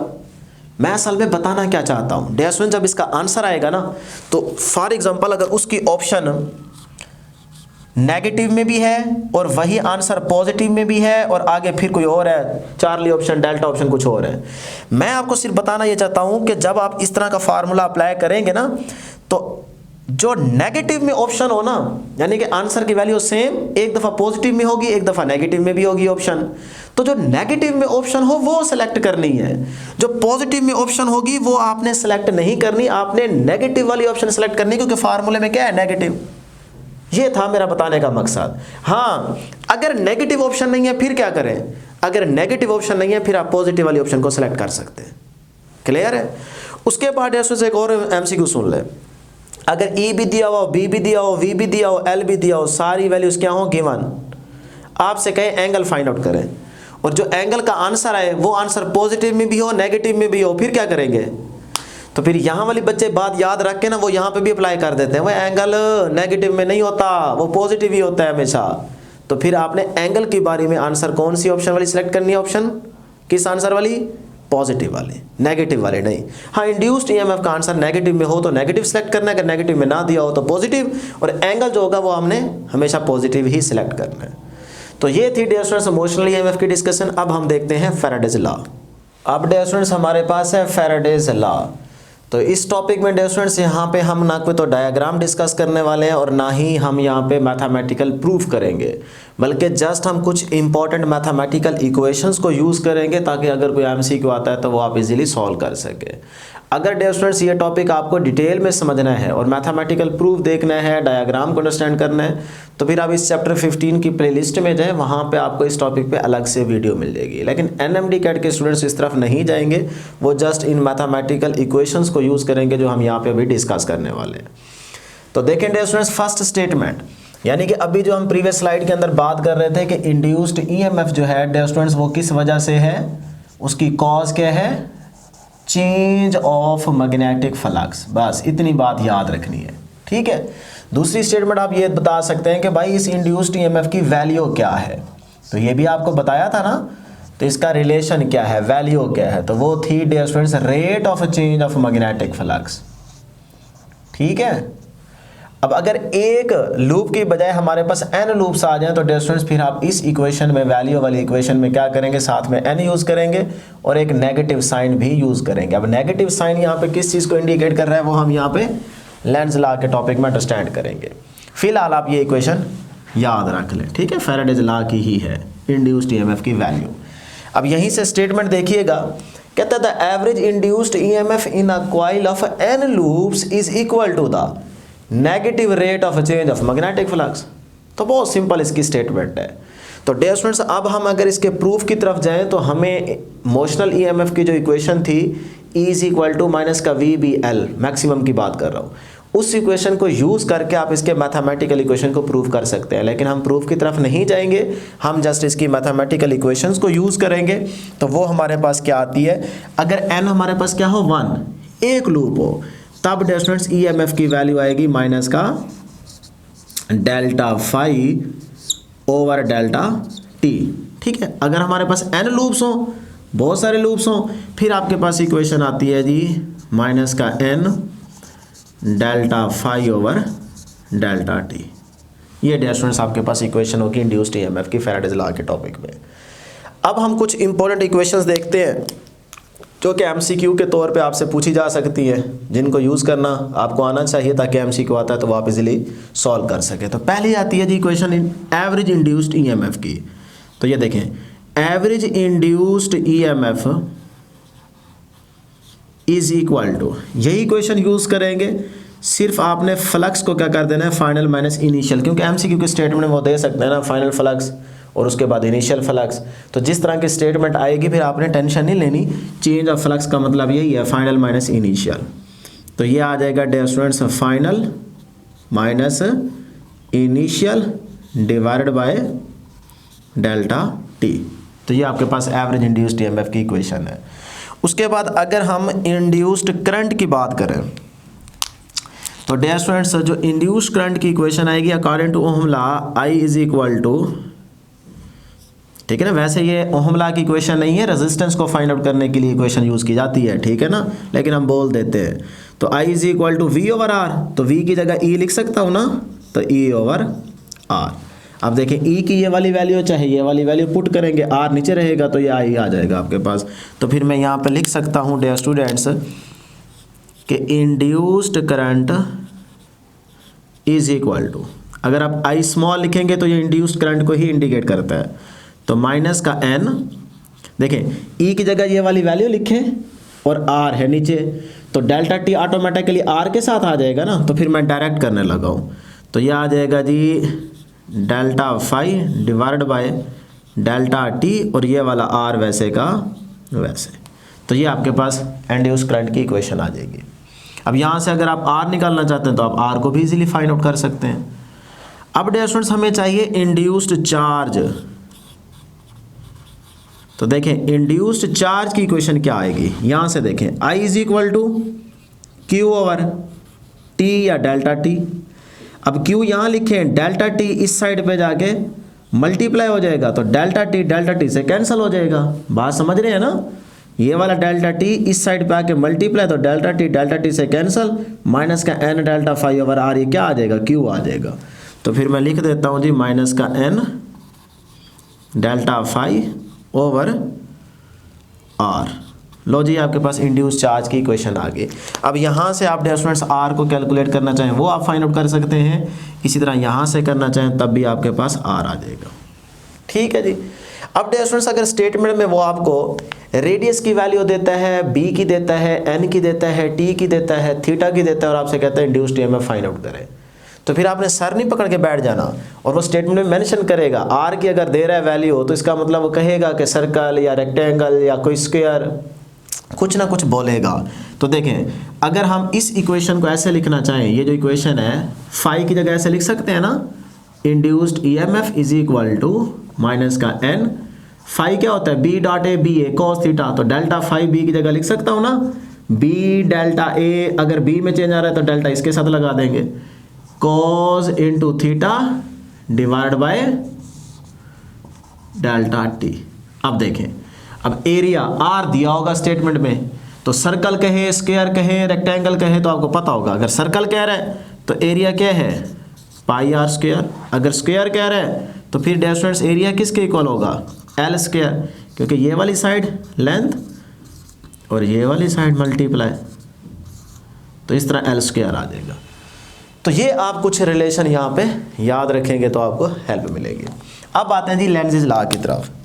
तो डियर स्टूडेंट्स यहाँ पे जो नेगेटिव साइन आ रहा है ना, ये देखें यहाँ पे आ रहा है और यहाँ पे आ रहा है, तो ये बेसिकली नेगेटिव साइन को ही फाइंड आउट करने के लिए लेंज़ेज लॉ को यूज़ किया जाता है। यानी कि ये हमें नेगेटिव साइन के बारे में इंफॉर्मेशन देता है कि direction of induced current and induced EMF, जो इंड्यूस्ड करंट और इंड्यूस्ड EMF की डायरेक्शन है ना, उसके बारे में हमें लेंज़ लॉ बताएगा। तो देखिए यहाँ पे भी माइनस आ रहा है, यहाँ पे भी माइनस आ रहा है, तो इसके बारे में हमें लेंज़ लॉ बताएगा। क्या कहता है लेंज़ लॉ, देखते हैं जी। लेकिन उससे पहले आप यहाँ पे इक्वेशन 1 और इक्वेशन 2 लाजमी लिख लें। क्या कि जैसे मोशनल EMF में इक्वेशन थी ना, E is equal to minus का VBL, इसी तरह यहाँ फैराडेज लॉ में क्या इक्वेशन है, E is equal to minus का N delta phi over delta T. अब देखें ना, इसमें भी नेगेटिव साइन आ रहा है, इसमें भी नेगेटिव साइन आ रहा है, तो इस नेगेटिव साइन के बारे में हमें अभी लेंज़ लॉ बताएगा। तो नेगेटिव साइन किस चीज़ को शो करता है, ज़रा गौर से सुनिएगा, एक ही दफ़ा मैं बोलूँगा, क्योंकि ये चीज़ें हम लेंज़ लॉ के अंदर हमने बड़ी डिटेल में डिस्कशन की हुई है। अगर आप चैप्टर 15 की प्लेलिस्ट में जाएंगे तो आपको वीडियो मिल जाएगी, वहाँ पे हर चीज़ डिटेल में डिस्कस की हुई है। यहाँ पे इतना हमारे पास टाइम नहीं होता, ठीक है ना, बच्चे वेट ही नहीं करते, उनको सिर्फ MCQs चाहिए और टू द पॉइंट बात चाहिए, इंपॉर्टेंट मैथमेटिकल इक्वेशन चाहिए। तो देखें, इफ़, अगर, याद रखें ये नेगेटिव साइन किस चीज़ को शो कर रहा है, रिमेंबर दैट, याद रखें जी, जहन में बिठा लें। नंबर 1, इफ़ अगर मैग्नेटिक फ्लक्स, एक बात तो आपको पता है कि भाई फ्लक्स में चेंज आएगा तो इंड्यूस्ड EMF पैदा होगी, तो वो जो चेंज आ रहा है मैग्नेटिक फ्लक्स में वो या तो इंक्रीजिंग होगा या डिक्रीजिंग होगा। कांस्टेंट हुआ फिर तो इंड्यूस्ड EMF पैदा ही नहीं होगी। तो पहला हम केस ले लेते हैं कि अगर वो मैग्नेटिक फ्लक्स इंक्रीज हो रहा है, वो मैग्नेटिक फ्लक्स कैसा है, increasing change of magnetic flux, तो अगर वो केस है इंक्रीजिंग का, तो फिर डियर स्टूडेंट्स याद रखिएगा जो नेगेटिव साइन है वो बेसिकली क्या हमें बताएगी कि direction of induced magnetic field, या इंड्यूस्ड मैग्नेटिक फील्ड की जगह मैग्नेटिक फ्लक्स भी बोल सकते हैं, एक ही बात है, चाहे चेंज इन मैग्नेटिक फील्ड बोलो चाहे चेंज ऑफ मैग्नेटिक फ्लक्स बोलो, जो आसान लगे। तो देखें, अगर आपका फ्लक्स इंक्रीजिंग है तो direction of induced magnetic field क्या करेगी, इसको डिक्रीज करने की कोशिश करेगी। तो क्या कर रही है, अपोजिशन, कि इधर से ये चीज़ बढ़ रही है, नेगेटिव साइन शो कर रहा है कि भाई इसको क्या करना है, कम करना है। तो ये देखें, इंड्यूस्ड मैग्नेटिक फील्ड की जो डायरेक्शन है वो क्या करेगी, उसको डिक्रीज करने की कोशिश करेगी, शुड बी डिक्रीज, ठीक है जी। इसी तरह डियर स्टूडेंट्स ये पोजीशन हो गई ना, तो नेगेटिव साइन यही कुछ बता रहा है। हाँ, दूसरा केस, अगर ये मैग्नेटिक फ्लक्स में चेंज आ रहा है डिक्रीजिंग, कम हो रहा है, तो अब direction of induced magnetic field should be increase, यानी कि ये चीज़ कम हो रही है तो इंड्यूस्ड मैग्नेटिक फील्ड इसको बढ़ाने की कोशिश करेगी। बढ़ाने का मतलब इसके अपोजिट है ना, तो ये देखें, बढ़ाने की कोशिश करेगी। ये कम हो रहा है तो इंड्यूस्ड मैग्नेटिक फील्ड की जो डायरेक्शन है वो इसको बढ़ाने की कोशिश करेगी, तो ये अपोजिशन हुई ना।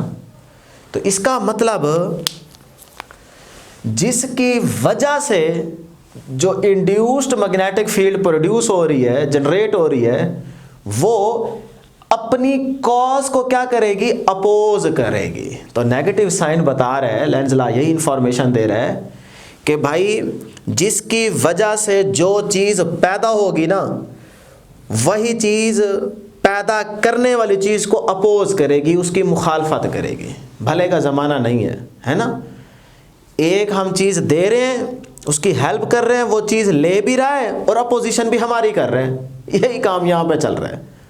तो आप अपने इर्द गिर्द देख लें, यही हाल चल रहा है कि हम भला करते हैं, चीज़ देते हैं, वही बंदा चीज़ ले भी लेता है और हमारे खिलाफ भी हो जाता है। तो यही लेंस लॉ है, डियर स्टूडेंट्स लेंस लॉ ख़त्म हो गया, इसके अलावा कुछ भी नहीं है। क्लियर हो गया जी। तो अब डियर स्टूडेंट्स इस चीज़ को हम मज़ीद समझते हैं, लेकिन छोटा सा पॉइंट क्लियर कर दूँ यहाँ पे कि ये तो सिंपल है, यहाँ बच्चे कंफ्यूज होते हैं।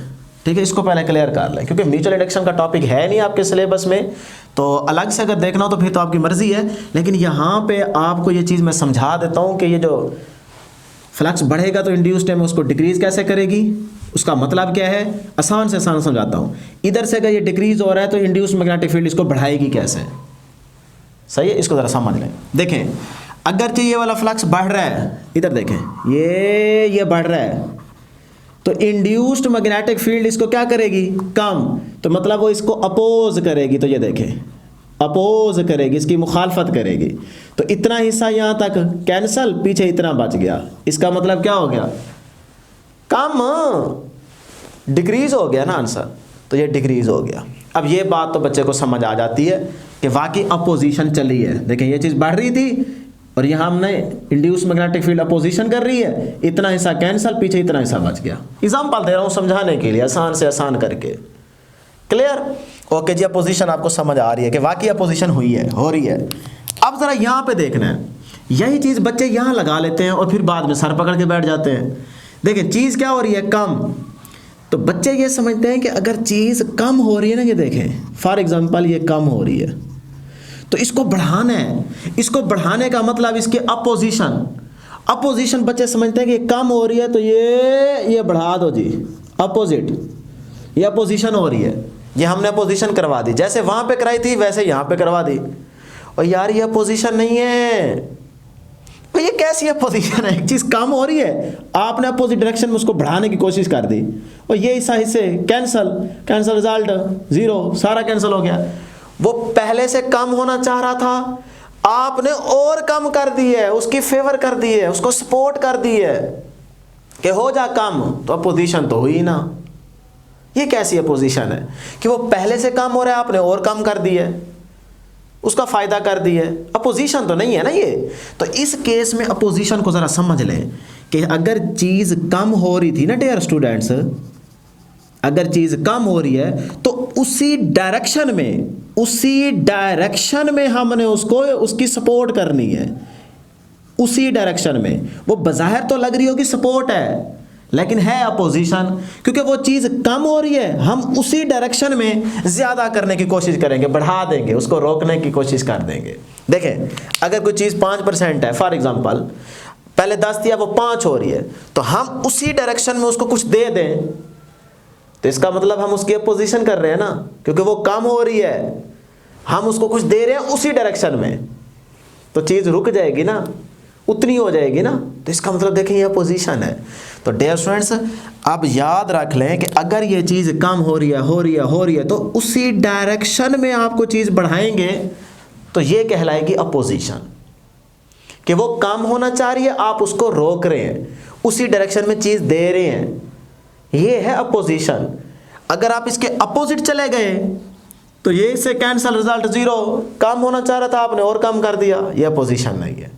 ठीक है, तो ये मैंने एरो से आपको आसान से आसान करके समझाने की कोशिश की है। यहाँ तक डियर स्टूडेंट्स ये आपने याद रखना है। अब बात है जी अगली बात की तरफ, कि आपकी बुक ने जो एग्जांपल यूज़ की है, और मैंने प्रीवियस स्लाइड के अंदर भी बताया था क्या, कि जब एक कॉइल के करीब मैग्नेट को लेके जाएंगे, इंक्रीजिंग चेंज ऑफ फ्लक्स या डिक्रीजिंग या पीछे लेके आएंगे, तब उसके अंदर इंड्यूस्ड ईएमएफ जनरेट होगी, और इंड्यूस्ड ईएमएफ होगी तो इंड्यूस्ड करंट भी होगा। फिर आपसे मैंने कहा था कि हम लेंज लॉ के अंदर इंड्यूस्ड करंट की डायरेक्शन को फाइंड आउट करेंगे, तो वही चीज़ आप डियर स्टूडेंट्स यहाँ पे हम करने लगे हैं। ठीक, तो ये देखें वही आपके पास कॉइल, उसके साथ गैल्वेनोमीटर कनेक्ट किया गया है, ताकि अगर इसके अंदर इंड्यूस्ड करंट जनरेट होता है तो ये डिफ्लेक्शन शो करेगा, हमें पता चल जाएगा कि हाँ वाकई करंट आ चुका है। और ये वो मैग्नेट, तो मैग्नेट का नॉर्थ पोल साउथ पोल।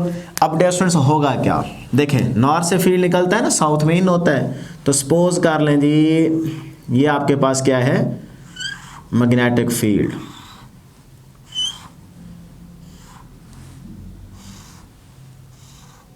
ठीक, ये आ गया। अब नॉर्थ से फील्ड निकलेगा, साउथ में एंटर होगा। अब याद रख लें इस मैग्नेट को जब आप इसके करीब लेके जाएंगे विद वेलोसिटी v, तो इसका मतलब क्या होगा, increasing change of flux produce होगा ना, पीछे पढ़ा चुका हूँ स्लाइड के अंदर। और जब पीछे लेके आएंगे तब डिक्रीजिंग, लेकिन चेंज तो है ना। तो इसका मतलब इन दोनों सूरतों में इसके अंदर चेंज ऑफ फ्लक्स की वजह से मैग्नेटिक फील्ड इंड्यूस्ड होगा, इंड्यूस्ड मैग्नेटिक फील्ड पैदा होगा, और उसकी वजह से इंड्यूस्ड ईएमएफ जनरेट होगा। अगर इंड्यूस्ड ईएमएफ जनरेट होगा तो फिर वहाँ पे इंड्यूस्ड करंट भी होगा। तो हमें उस इंड्यूस्ड करंट की यहाँ पे डायरेक्शन चाहिए। अब ना तो यहाँ पे फील्ड है ना ही करंट है, तो डायरेक्शन कैसे निकालें। तो अब स्टूडेंट्स ज़रा गौर से समझनी है चीज़ को, ठीक है ना। अब देखें, जब इसको इसके करीब लेके जाएंगे तो ये नंबर ऑफ फील्ड लाइन इसमें से पास करेंगी, आहिस्ता आहिस्ता जैसे जैसे करीब जाएंगे नंबर ऑफ फील्ड लाइन ज़्यादा पास करती जाएंगी ना। इसका मतलब फ्लक्स में क्या आ रहा है, चेंज। तो इसका मतलब इंड्यूस्ड ईएमएफ जनरेट होगी, तो समझो हो गई। अब इंड्यूस करंट भी होगा, तो हमें चाहिए उस इंड्यूस करंट की डायरेक्शन। क्लियर। और अपोजिशन को भी समझना है, तो दोनों बातें एट ए टाइम समझाने जा रहा हूं। अब डेस्टूडेंट जब इसमें इंड्यूस्ड ईएमएफ जनरेट हुई होगी, यानी कि आप जब इसको करीब लेके गए तो इसमें मैग्नेटिक फील्ड इंड्यूस हो गया है, और जो मैग्नेटिक फील्ड इसमें इंड्यूस्ड हुआ है वो अकॉर्डिंग टू लेंज लॉ क्या करेगा, इस वाले फील्ड को अपोज करेगा, मुखालफत करेगा। बात समझ रहे हैं। इसके अंदर मैग्नेटिक फील्ड को इंड्यूस किसने किया, इस फील्ड ने किया। तो जो फील्ड इसके अंदर पैदा होगा, इंड्यूस्ड मैग्नेटिक फील्ड, और वो इसको क्या करेगा, अकॉर्डिंग टू लेंज लॉ इसको अपोज करेगा, इसकी मुखालफत करेगा। तो क्यों ना जो इसके अंदर इंड्यूस्ड मैग्नेटिक फील्ड पैदा हुआ है उसको एक मैग्नेट के फील्ड की तरह बाहर निकालें और देखें कि इसको अपोज करता है कि नहीं करता। हमें यह बात तो पता है ना। देखें, यहाँ ना तो फील्ड है ना करंट है, लेकिन इसको जैसे करीब लेके जाएंगे तो इस फील्ड की वजह से इसमें फील्ड इंड्यूस हुआ है ना, ये तो पक्की बात है। और जो इंड्यूस्ड मैग्नेटिक फील्ड है वो हम जानते हैं कि लेंज लॉ के मुताबिक इसको कर अपोज रहा होगा, ये बात तो मानते हैं ना। तो अगर वो इसको अपोज कर रहा होगा तो मैं उसको इजीली फाइंड आउट कर सकता हूं एक बार मैग्नेट की तरह। तो देखें, एक ही सूरत में वो अपोज कर सकता है कि जो इसके अंदर इंड्यूस्ड मैग्नेटिक फील्ड आया है उसका बार मैग्नेट की तरह जो फील्ड होगा वो कुछ इस तरह से होगा।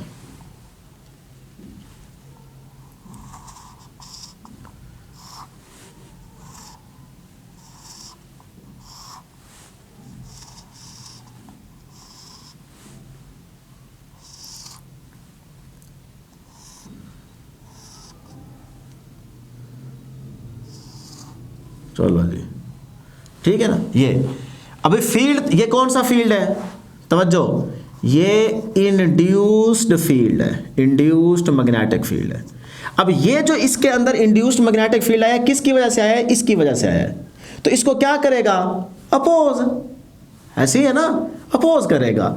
अब अपोज एक ही सूरत में कर सकता है कि इस फील्ड का ये वाला पोल हो नॉर्थ और ये वाला हो साउथ। तो नॉर्थ नॉर्थ को क्या करेगा, रिपेल। पता चला ना। देखें, जो इसके अंदर फील्ड इंड्यूस हुआ था ना बेटे, उसको हमने इस तरह एक मैग्नेट वाले फील्ड की तरह बाहर निकालना है। अब बाहर कैसे निकला, क्योंकि हम ये बात जानते हैं कि जो इसके अंदर इंड्यूस हुआ है वो इसको करेगा अपोज। तो इसका नॉर्थ पोल इस साइड पे है, तो इसका मतलब इस फील्ड का नॉर्थ पोल इस तरफ होना चाहिए, नॉर्थ नॉर्थ को रिपेल करेगा। यही अपोजिशन है ना। तो इसका मतलब मैं समझ गया कि इंड्यूस्ड मैग्नेटिक फील्ड का ये वाला पोल क्या होगा, नॉर्थ, और ये वाली साइड क्या होगी, साउथ। अब फील्ड पता चल गया, तो इसका मतलब ये देखें जी, इंड्यूस्ड मैग्नेटिक फील्ड की ये डायरेक्शन आ गई, नॉर्थ से निकलेगा और साउथ में निकलेगा। लग गया पता। अब हमें तो चाहिए इंड्यूस करंट की डायरेक्शन इसके अंदर, है ना। तो अब देखें, फील्ड आ चुका है, इंड्यूस्ड फील्ड की डायरेक्शन आ चुकी है, इंड्यूस्ड करंट निकाल सकते हैं। कैसे, फैंटम बार मैग्नेट आपको याद है ना। तो इसका मतलब नॉर्थ पोल की तरफ थंब सेट करें, फिंगर्स को कर्ल करवाएं, फिंगर्स आपको इंड्यूस करंट की डायरेक्शन बताएंगी। तो ये देखें, नॉर्थ पोल सेट किया, ये नॉर्थ पोल की तरफ अपना थंब सेट कर दिया, फिंगर्स को ये देखें घुमाएं, कैसे जा रही हैं, फ्रंट वाले हिस्से से ऊपर, बैक वाली साइड से नीचे। तो ये डायरेक्शन कैसे बनती है, एंटी क्लॉकवाइज। तो ये देखें, फ्रंट वाले हिस्से से ऊपर और बैक वाले हिस्से से डाउनवर्ड। तो ये देखें जी, ये डायरेक्शन आ गई। तो ये डायरेक्शन कैसी है, एंटी क्लॉकवाइज। तो ये इंड्यूस्ड करंट की डायरेक्शन आ गई है, तो इसका मतलब अब गैल्वेनोमीटर क्या करेगा, डिफ्लेक्शन शो करेगा। इस तरह से डियर स्टूडेंट्स यहाँ पे आपने देखा कि इंड्यूस करंट भी आपने उसकी डायरेक्शन को फाइंड आउट किया और अपोजिशन भी आपको यहाँ पे देखने को मिल रही है। तो यही था लेंज लॉ, और इसके अलावा कुछ भी नहीं है। अब आपकी बुक में ये डायग्राम दी गई है, जिस डायग्राम से आपने एक चीज़ याद रखनी है कि ये basically law of conservation of energy का दूसरा वे है। तो फिर मैं कह सकता हूँ कि यहाँ पे भी law of conservation of energy satisfy हो रही है, इसमें भी हो रही है, इस केस में भी हो रही है, ठीक है ना। तो बुक के अकॉर्डिंग मैंने ये बात मेंशन कर दी है। अब जरा इस डायग्राम को भी एक नज़र देख लेते हैं, क्योंकि यहाँ से एमसीक्यूज पूछा जाएगा, मैग्नेटिक फोर्स की डायरेक्शन को फाइंड आउट करने का तरीका पूछा जा सकता है। तो देखें जी, यही डायग्राम हमने मोशनल ईएमएफ में डिस्कस की थी ना, वही डायग्राम है। फैराडेज लॉ के टॉपिक में भी यही डायग्राम है, ठीक। वही डायग्राम हमने ली, ये आपके पास कन्वेंशनल करंट की डायरेक्शन थी सर्किट के अंदर, और कंडक्टर के अंदर डायरेक्शन क्या थी, नेगेटिव टू पॉजिटिव। लेकिन सर्किट में क्या थी, पॉजिटिव टू नेगेटिव। ये बात आपको प्रीवियस स्लाइड के अंदर बता के आ रहा हूँ, बातें सारी याद रखनी। और ये वेलोसिटी है हमारे कंडक्टर की मूवमेंट। अब डियर स्टूडेंट्स हमें यहाँ पे चाहिए मैग्नेटिक फोर्स की डायरेक्शन, लेकिन किसकी वजह से, करंट की वजह से। पहला केस क्या डिस्कस करना है, करंट की वजह से। तो ये देखें, करंट ये जा रहा है कंडक्टर में, और मैग्नेटिक फील्ड क्या है, इनटू द पेज। बात समझ रहे हैं ना। तो अब आप सेट करें जी into the page magnetic field, ये फिंगर, और करंट की डायरेक्शन में क्या सेट करेंगे, सब बोलें, अपनी स्टेप फिंगर। तो ये देखें, ये स्टेप फिंगर आ गई, और ये आपके पास क्या आ गया, into the page magnetic field. दो चीज़ें सेट होगी, देखें ना, कंडक्टर में करंट की डायरेक्शन ये आ गई, और ये आ गई into the page field. Thumb को छोड़ेंगे, थंब आपको बताएगा फोर्स, या आप पाम रूल भी यूज़ कर सकते हैं। देखें, ये आपके पास करंट, तो इसका मतलब ये आपके पास थंब आ गया करंट, और ये फिंगर्स आ गई into the page magnetic field. तो पाम हथेली पे आप नॉर्मल ड्रा करें, ये देखें, ये मैग्नेटिक फोर्स आ गई। तो इस तरफ क्या है, मैग्नेटिक फोर्स है। तो इसका मतलब यहाँ पे ये अप्लाई हो रही है जी मैग्नेटिक फोर्स। ठीक हो गया डियर स्टूडेंट्स। अब देखें, मैग्नेटिक फोर्स क्या कर रही है, अपोजिशन कर रही है कि नहीं कर रही। कंडक्टर विद वेलोसिटी v इस तरफ मूव कर रहा है ना, तो मैग्नेटिक फोर्स उसके अपोजिट। तो हुई अपोजिशन के ना हुई, हुई। तो एक केस तो आपके पास ये था लेंज लॉ में, इसका मतलब law of conservation of energy satisfy. अब अगली बात देखते हैं जरा, कि मैग्नेटिक फोर्स की वजह से करंट। अब क्या है, मैग्नेटिक फोर्स, यानी कि जब आपके पास ये जो कंडक्टर की मूवमेंट है, क्योंकि यहां से आपने इनिशियली चलना स्टार्ट किया, चलते जा रहे हैं, वेलोसिटी बढ़ती जा रही है। सपोज करें इस एंड पे हमने रुकना, और जब कंडक्टर रुक जाता है मैग्नेटिक फोर्स क्या हो जाती है, जीरो। ये भी प्रीवियस स्लाइड के अंदर पढ़ा के आ रहा हूं। तो इसका मतलब अब चीज यहां पे सपोज कर लेते हैं, इस एंड की तरफ ये क्या हो रही है, डिक्रीज। अब डिक्रीज का मतलब क्या है कि आपने उसको बढ़ाना है, उसके अपोजिट जाना है, उसको बढ़ाना है। क्या आप उसके अपोजिट उसको बढ़ाएंगे, नहीं, वो तो और ज़्यादा रुक जाएगा। इसका मतलब अब मैग्नेटिक फोर्स अगर इस तरफ लगी तो वो तो जल्दी रुक जाएगा। तो हमने तो उसकी फेवर कर दिया, पोजीशन तो ना की। इसका मतलब फिर वेलोसिटी की डायरेक्शन में ही मैग्नेटिक फोर्स को लगना चाहिए। वेलोसिटी की डायरेक्शन में ही मैग्नेटिक फोर्स लगेगी, तभी तो law of conservation of energy satisfy होगा ना। उसी डायरेक्शन में उसको बढ़ाना है ना, सपोर्ट करनी है उसकी। बात समझ रहे हैं। तो इसका मतलब फिर दूसरे केस में जो बुक में डायग्राम दी गई है, उसमें क्या है कि इसी डायरेक्शन में मैग्नेटिक फोर्स अप्लाई करोगे, तभी आपके पास क्या होगी, अपोजिशन होगी। तो ये आ गई मैग्नेटिक फोर्स। अब जब मैग्नेटिक फोर्स वेलोसिटी की डायरेक्शन में लेंगे, तब कंडक्टर मूव करेगा ना। तो इसका मतलब फिर मैग्नेटिक फोर्स की वजह से अब इस कंडक्टर में करंट की डायरेक्शन क्या होगी, तो ये भी फाइंड आउट कर लेते हैं। देखें जी, ये into the page magnetic field set कर लें। अब क्या है, पाम मैग्नेटिक फोर्स की डायरेक्शन। तो ये देखें जी, ये आपके पास मैग्नेटिक फोर्स की डायरेक्शन आ गई। ये नॉर्मल ड्रा कर दें, ये देखें। तो आपने अपनी हथेली सेट की मैग्नेटिक फोर्स की डायरेक्शन में, और फिंगर जा रही हैं इनटू द पेज। तो थंब आपको बताएगा कंडक्टर में करंट की डायरेक्शन। तो अब करंट क्या है, डाउनवर्ड। तो इस केस में करंट क्या होगा, डाउनवर्ड। ये तो इसका मतलब ये रिवर्स हो जाएगी डायरेक्शन। ये बात समझ आई डियर स्टूडेंट्स। अगर आपने इसके अपोजिट ले ली फिर तो law of conservation of energy की वायोलेशन हो जाएगी ना। ठीक है, तो ये 2 डायग्राम आपकी बुक में डिस्कस की गई हैं, तो मैंने यहाँ पे आपको वो भी बता दिए। तो इस तरह आप मैग्नेटिक फोर्स की डायरेक्शन को इजीली कैलकुलेट कर सकते हैं। तो अब डियर स्टूडेंट्स हमारे पास नेक्स्ट एक एमसीक्यू है, क्योंकि अगर आपको यहाँ पे मैग्नेटिक फोर्स की डायरेक्शन को फाइंड आउट करने का तरीका पता चल गया, और इससे पहले भी हम डिस्कस कर चुके हैं, फ्लेमिंग लेफ्ट लगाएं, राइट लगाएं या पाम रूल लगा के आप इजीली फाइंड आउट कर सकते हैं। तो इससे रिलेटेड हम यहाँ पे एक छोटा सा एमसीक्यू डिस्कस कर लेते हैं कि नॉर्थ साउथ ईस्ट वेस्ट और इन टू द पेज आपको मैग्नेटिक फील्ड दिया गया है जी। क्रॉस का मतलब क्या है, इन टू द पेज। और यहाँ पे आपको एक प्लेन दी गई है, जो प्लेन नॉर्थ की तरफ विद वेलोसिटी v क्या कर रही है जी, मूव कर रही है। अब आपसे क्वेश्चन में कहा गया कि मैंने यहाँ पे स्टेटमेंट नहीं लिखी, लेकिन आपको क्वेश्चन में ये कहा गया होगा कि आप बताएं कि इस डायग्राम को देखते हुए प्लेन की जो 2 विंग टिप्स आपको नज़र आ रही हैं, इसके कौन से विंग टिप पे पॉजिटिव चार्ज होगा, या कौन सी विंग टिप जो है पॉजिटिवली चार्ज्ड होगी। तो आप डियर स्टूडेंट्स इस सिचुएशन को देखें और हमें बताएं कि इन दोनों, क्योंकि ये तो ऑप्शन हो ही नहीं सकती ना कि 2 विंग है, तो इसका मतलब या तो वो ईस्ट की तरफ होगी या फिर वेस्ट, या वेस्ट वाली विंग टिप पॉजिटिवली चार्ज है या फिर ईस्ट वाली है। तो अब आप यहाँ पे डियर स्टूडेंट्स पाम रूल लगाएं, चाहे आप लेफ्ट फ्लेमिंग लगाएं, चाहे राइट लगाएं, आप इजीली बता सकते हैं कि कौन सी विंग पॉजिटिवली चार्ज है।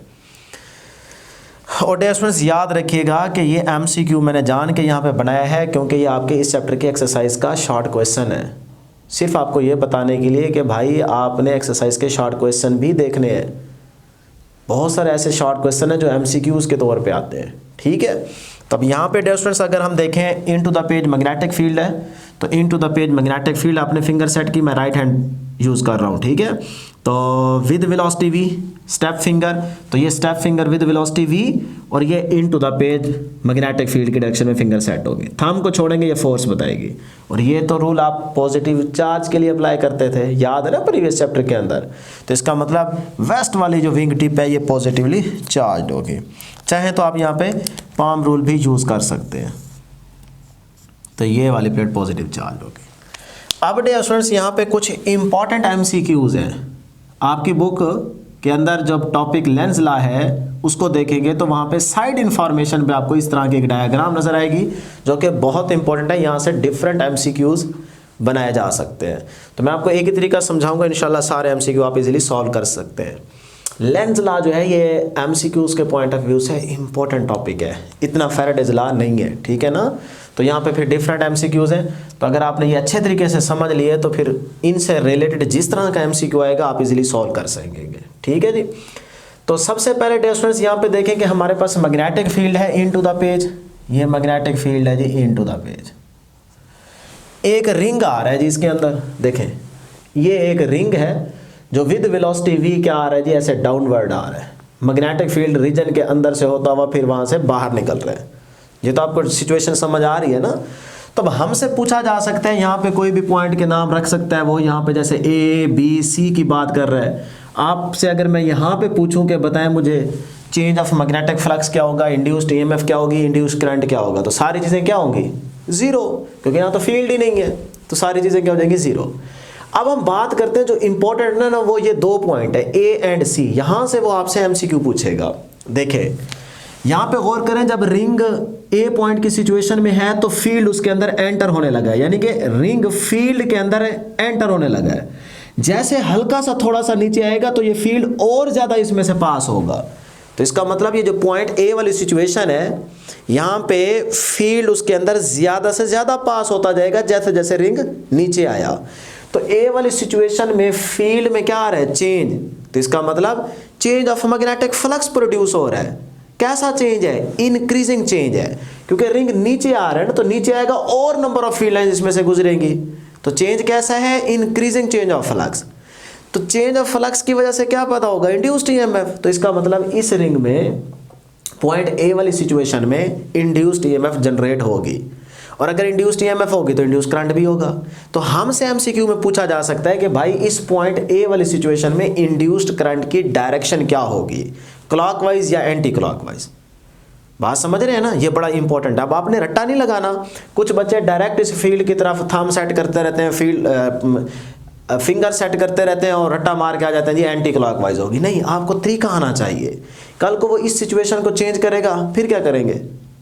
तो इसीलिए इसको और से समझ लें डियर स्टूडेंट्स। तो मैं फिर से कह रहा हूँ कि इसका मतलब रिंग में ए वाली सिचुएशन में रिंग के अंदर इंड्यूस्ड ईएमएफ जनरेट होगी और इंड्यूस्ड करंट भी होगा। तो फिर यहाँ पॉइंट ए पे आप बेटे लिख लीजिएगा खुद ही कि इस सिचुएशन में चेंज ऑफ मैग्नेटिक फ्लक्स भी होगा और कैसा होगा, इंक्रीजिंग, और जिसकी वजह से इंड्यूस्ड ईएमएफ भी नॉट इक्वल टू जीरो, क्योंकि इस केस में क्या थी, equal to zero, induced current भी क्या था, जीरो। तो और इंड्यूस्ड करंट भी नॉट इक्वल टू जीरो, और उसकी डायरेक्शन क्या होगी, क्लॉकवाइज या एंटी क्लॉकवाइज, ये आपने फाइंड आउट करना है। ठीक है ना दोस्तों, ये इंपॉर्टेंट है। तो अब हम पहले ए को कैलकुलेट करते हैं जी। अच्छा पहले एक दफ़ा सारों को देख लें, फिर हम कैलकुलेट करते हैं डायरेक्शन इंड्यूस करंट की। जब बी वाली सिचुएशन को देखेंगे तो अब बी में से देखो मैक्सिमम मैग्नेटिक फील्ड पास कर रहा है, तो इसका मतलब इस सारे रीजन के अंदर जितना फील्ड रिंग में से पास हो सकता है वो सारा होगा, ना कम हो रहा है ना ज़्यादा हो रहा है, जो भी अमाउंट हो रहा है उसका पास वो कांस्टेंट है। तो इसका मतलब अगर फील्ड कांस्टेंट है तो फ्लक्स प्रोड्यूस होगा, लेकिन change of magnetic flux produce नहीं होगा। जब चेंज ऑफ मैग्नेटिक फ्लक्स नहीं होगा तो इंड्यूस्ड ईएमएफ जनरेट नहीं होगी, इंड्यूस्ड ईएमएफ जनरेट नहीं होगी तो इंड्यूस्ड करंट नहीं होगा। तो इसका मतलब बी वाली सिचुएशन में फ्लक्स तो है लेकिन चेंज ऑफ फ्लक्स प्रोड्यूस नहीं हो रहा, जिसकी वजह से आप बी पॉइंट पे इंड्यूस्ड ईएमएफ जीरो कहेंगे। क्लियर है, लिख लें इसको बैठ के। इस सिचुएशन को देखें, अब जैसे रिंग यहाँ फील्ड के रीजन से बाहर निकलने लगा है, तो इसका मतलब अब पहले देखिए बहुत ज्यादा फील्ड लाइन पास कर रहे थे, अब जब बाहर निकलने लगेगा तो फील्ड लाइन कम पास होती जाएंगी। जैसे जैसे रिंग नीचे जाएगा फील्ड कम होता जा रहा है ना। तो इसका मतलब अब भी तो चेंज आ रहा है ना, लेकिन ये कैसा चेंज है, डिक्रीजिंग चेंज ऑफ फ्लक्स है। तो अब भी इंड्यूस्ड ईएमएफ पैदा होगी। तो इस सिचुएशन में भी सी वाले पॉइंट पे भी change of magnetic flux produce हो रहा है, नॉट इक्वल टू जीरो, तो इंड्यूस्ड ईएमएफ भी नॉट इक्वल टू जीरो और not equal to zero current. तो इसका मतलब इंड्यूस्ड करंट भी होगा। तो इस टाइम इंड्यूस्ड करंट की डायरेक्शन क्या होगी, क्लॉकवाइज या एंटी क्लॉकवाइज, और इस टाइम इंड्यूस्ड करंट की डायरेक्शन क्या होगी, ये आपसे इंपॉर्टेंट एमसीक्यूज पूछे जा सकते हैं। क्लियर है जी। अब जरा तरीका सीखिएगा, बहुत आसान है, तवज्जो चाहिए आपकी। पहले इस मैग्नेटिक फील्ड को ना एक मैग्नेट वाले फील्ड की तरह बाहर निकाल लें। तो ये जो बी है ना क्रॉस फील्ड, इसको मैग्नेट की फील्ड की तरह बाहर निकाल लें। तो ये बाहर आ गया जी, इनटू द पेज फील्ड है, तो ये बन गया नॉर्थ पोल और ये बन गया साउथ पोल। तो डियर स्टूडेंट्स ये बी बाहर आ चुका है। क्लियर। अब आते हैं इस तरफ, भाई जब ये रिंग फील्ड के अंदर एंटर होगा तो यहाँ पे चेंज कैसा है, इंक्रीजिंग। तो इसका मतलब यहाँ पे इंड्यूस्ड ईएमएफ जनरेट होगी। तो मैं आसान भाषा में यूं बोल सकता हूं कि भाई इंड्यूस्ड मैग्नेटिक फील्ड जनरेट होगी। तो वो इंड्यूस्ड मैग्नेटिक फील्ड इस वाले फील्ड को क्या करेगी, according to Lenz law oppose करेगी। देखो ना बेटे, हमारे पास इंड्यूस्ड मैग्नेटिक फील्ड जब तक है नहीं, नजर नहीं आ रहा, तब हम इंड्यूस करंट की डायरेक्शन कैसे निकालें, नहीं निकाल सकते ना। यहां पे निकालनी सीखी थी ना कि पहले इसका मैग्नेटिक फील्ड बार मैग्नेट की तरह निकालो, फिर नॉर्थ की डायरेक्शन में थंब रखो, फिंगर्स आपको इंड्यूस करंट की डायरेक्शन बताएंगी। तो यही काम वहां पे करने जा रहे हैं, कोई मुश्किल काम नहीं है। देखें, इंड्यूस्ड मैग्नेटिक फील्ड जो इस फील्ड की वजह से पैदा होगा इस रिंग के अंदर, वो इंड्यूस्ड मैग्नेटिक फील्ड क्या करेगा, इस वाले फील्ड को अपोज करेगा। ये बात तो आप लेंज लॉ के मुताबिक जानते हैं ना।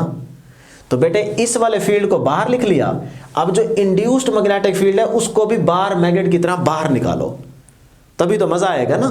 तो अब उसका जो फील्ड होगा वो हमें इतना पता है कि वो फील्ड इंड्यूस्ड मैग्नेटिक फील्ड इस बाहर वाले फील्ड को क्या करेगा, यानी कि इस बी को क्या करेगा, अपोज।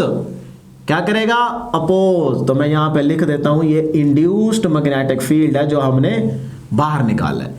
अब जो इंड्यूस्ड मैग्नेटिक फील्ड है वो इसको अपोज करेगा, तो उसका एक ही मतलब बनता है कि इस वाले का ये बार मैग्नेट की तरह फील्ड है, तो जो अंदर पैदा हुआ है वो इसको अपोज तभी कर सकता है जब उसका साउथ पोल नीचे और नॉर्थ ऊपर। क्यों, क्योंकि साउथ के सामने आएगा तो रिपल्जन होगी ना।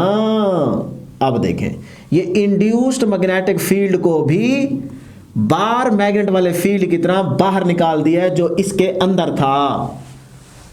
क्लियर।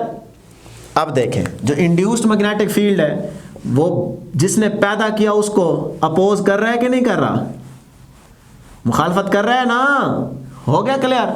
अब है यहां पे रिंग, ये वाला रिंग यहां पे ये आ गया। अब डियर स्टूडेंट्स आप इंड्यूस्ड मैग्नेटिक फील्ड को निकाल चुके हैं, तो इंड्यूस करंट की डायरेक्शन भी निकाल सकते हैं। नॉर्थ की डायरेक्शन में थंब सेट करें, फिंगर्स को घुमाएं, कैसे आ रही है, एंटी क्लॉकवाइज। लो जी, ये आपके पास एंटी क्लॉकवाइज डायरेक्शन आ गई। तो यहाँ पे जो आपके पास पॉइंट ए पे रिंग है, वहां पे हमारे पास जो डायरेक्शन आ रही है वो क्या है, एंटी क्लॉकवाइज। लो जी, ये आपने फाइंड आउट कर ली। अब यही तरीका आपने यहां पे यूज करना है। कैसे, रिंग बाहर निकलने लगा है तो डिक्रीजिंग चेंज ऑफ फ्लक्स है। इसका मतलब जो चीज कम हो रही है उसको रोकना है, उसके अपोजिट नहीं जाना कि कैंसिल हो जाए और कम हो जाए ना, उसको रोकना है। जो कम हो रहा है उसको ज्यादा करना है, उसको रोकना है। ज्यादा तो कर नहीं सकते ना, चलो रोक के तो सही ना, है ना।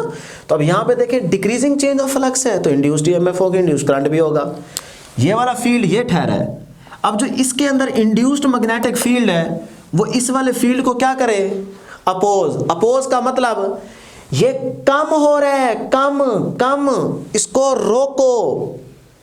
जो कम हो रहा है इसको खींचना है, ये दूर होना चाह रहा है, हम इसको अपनी तरफ खींचेंगे। यही अपोजिशन है ना, बात समझ रहे। तो इसका मतलब जो इंड्यूस्ड मैग्नेटिक फील्ड है उसको भी बाहर मैग्नेट वाले फील्ड की तरह बाहर निकाल लें। ये बाहर आ गया। अब मुझे बताएं ऊपर वाला पोल नॉर्थ होगा या साउथ होगा। बच्चे यहां गलती करते हैं, वो क्या लिखते हैं, नॉर्थ। नॉर्थ के सामने आएगा तो अपोजिशन ना, यहां डिक्रीजिंग चेंज ऑफ फ्लक्स है, चीज कम हो रही है, आपने उसके अपोजिट जाना है, उसको बढ़ाना है, उसको रोकना है। बढ़ा नहीं सकते तो चलो कम से कम रोको तो सही ना, कि कम ना हो। खींच लो, जितना हो गया, बाकी खींच लो। तो इसका मतलब ऊपर फिर नॉर्थ नहीं होना चाहिए। नॉर्थ होगा, नॉर्थ को रिपेल कर देगा। वो पहले से कम हो रहा है, आपने और कम कर दिया, उसको दूर कर दिया ना। उसको खींचो, रोको, अपोज करो। वो कम होना चाहता है, आप उसको रोको। बात समझ रहे। तो इसका मतलब फिर ऊपर वाला पोल होना चाहिए साउथ, नीचे वाला होना चाहिए नॉर्थ। अब देखें अपोजिशन है ना, नॉर्थ साउथ को अट्रैक्ट कर लेगा, रोक लेगा। क्लियर। तो अब यहां पे है रिंग, ये वाला। तो अब डियर स्टूडेंट्स ये देखें, नॉर्थ की डायरेक्शन में आप अपना थंब सेट करें, फिंगर्स को कर्ल करें, कैसे आ रही है, क्लॉकवाइज आ रही है। तो इसका मतलब इस सिचुएशन में जो डायरेक्शन है वो क्या आ रही है, क्लॉकवाइज। लो जी, तो ये थी डियर स्टूडेंट्स हमारे पास साइड इंफॉर्मेशन। अब आपसे जैसे मर्जी एमसीक्यू पूछ लें, आपको इंशाल्लाह आ जाएगा। तो अभी इसी से रिलेटेड यहाँ पे 2 एमसीक्यू डिस्कस कर लेते हैं, लग जाएगा पता। ठीक है। अब देखें, ये एक एमसीक्यू है, स्टेटमेंट मैंने मेंशन नहीं किया, आपको समझा देता हूँ कि ए डायग्राम में ये एक मैग्नेट जो इस रिंग के अंदर आ रहा है, और ये एक मैग्नेट जो इस रिंग के अंदर एंटर होने लगा है। ठीक। अब ये सिचुएशन आप देख लें, यही सिचुएशन बन के आई है सामने। ठीक है। अब वो आपसे पूछते हैं कि भाई इस ए वाली डायग्राम में इंड्यूस्ड करंट की डायरेक्शन क्या होगी, और इस बी वाली डायग्राम में इंड्यूस्ड करंट की डायरेक्शन क्या होगी। ये है क्वेश्चन। तो ऑप्शन आपके सामने है, आपने एक ऑप्शन सेलेक्ट करनी है। तब मैं आपका टाइम वेस्ट नहीं करता, मैं चाहूंगा कि आप वीडियो को पॉज करके इसको खुद करें, क्योंकि आपको ये तरीका आता है, लेकिन फिर भी मैं बता देता हूं। देखिए डियर स्टूडेंट्स, इस अगर केस की हम बात करें तो ये रिंग क्या है, यहाँ पे सर्किट क्या हो गया, ओपन, यानी कि ओपन है ना। अब जैसे ही ये मैग्नेट इसके अंदर आएगा, अब फील्ड इसमें से पास करेगा, फ्लक्स में चेंज आएगा, इंड्यूस्ड ईएमएफ जनरेट होगी, बिल्कुल होगी। लेकिन डियर स्टूडेंट्स इंड्यूस्ड करंट नहीं होगा। क्यों? क्योंकि ओपन सर्किट है ना, तो ओपन सर्किट की रेजिस्टेंस क्या होती है, इनफिनाइट, तो इंड्यूस्ड करंट तो नहीं होगा। तो इसका मतलब इस केस में इंड्यूस्ड करंट क्या है, जीरो। जब जीरो है तो डायरेक्शन कहां से आई, तो इसका मतलब ए वाली डायग्राम में जीरो ऑप्शन है। तो ये भी हो सकती है, ये भी हो सकती है, ये भी हो सकती है। अब हम पहले अगले को चेक कर लेते हैं। इसका तो कंफर्म हो गया कि ये ऑप्शन नहीं हो सकती, क्योंकि ए डायग्राम में चीज आती है जीरो, और जीरो पहले है नहीं, सी तो गया। अब हम चलते हैं आगे, बी वाले डायग्राम को देखें। मैग्नेट आया अंदर, फील्ड चेंज होगा, मैग्नेटिक फ्लक्स में चेंज आएगा, इंड्यूस्ड ईएमएफ जनरेट होगी और इंड्यूस्ड करंट भी होगा, क्योंकि सर्किट क्या है, क्लोज, रिंग क्लोज है ना। बात समझ आ रही है। अब हम निकालते हैं इंड्यूस्ड करंट की डायरेक्शन। तो जो इसमें फील्ड इंड्यूस्ड हुआ होगा, वो इंड्यूस्ड फील्ड इस वाले फील्ड को क्या करेगा, अपोज। वो एक ही सूरत में कर सकता है, क्योंकि हमें तो पता नहीं है ना इंड्यूस्ड फील्ड किधर है।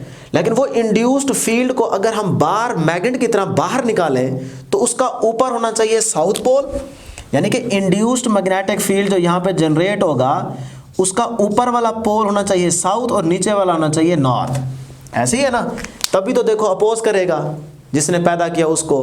तो अब जब इंड्यूस्ड मैग्नेटिक फील्ड को हम बाहर मैग्नेटिक फील्ड की तरह निकाल चुके हैं बाहर, तो अब नॉर्थ की तरफ अपना थंब सेट करें, फिंगर्स को कर्व करें, वही तरीका जो ऊपर डिस्कस किया है। तो ये देखें कैसे आ रही हैं, क्लॉकवाइज। तो इसका मतलब यहाँ पे जो इंड्यूस करंट की डायरेक्शन होगी वो ये होगी क्लॉकवाइज। तो कौन सी ऑप्शन बनती है जी, 0 और क्लॉकवाइज, तो beta option. Last MCQ discuss करते हैं जी। ये एक हमारे पास रिंग स्ट्रिंग के साथ अटैच किया हुआ है फिक्स स्पॉट के साथ, और यहाँ से एक मैग्नेट है। स्टेटमेंट मैंने नहीं लिखी, सिर्फ समझा रहा हूँ।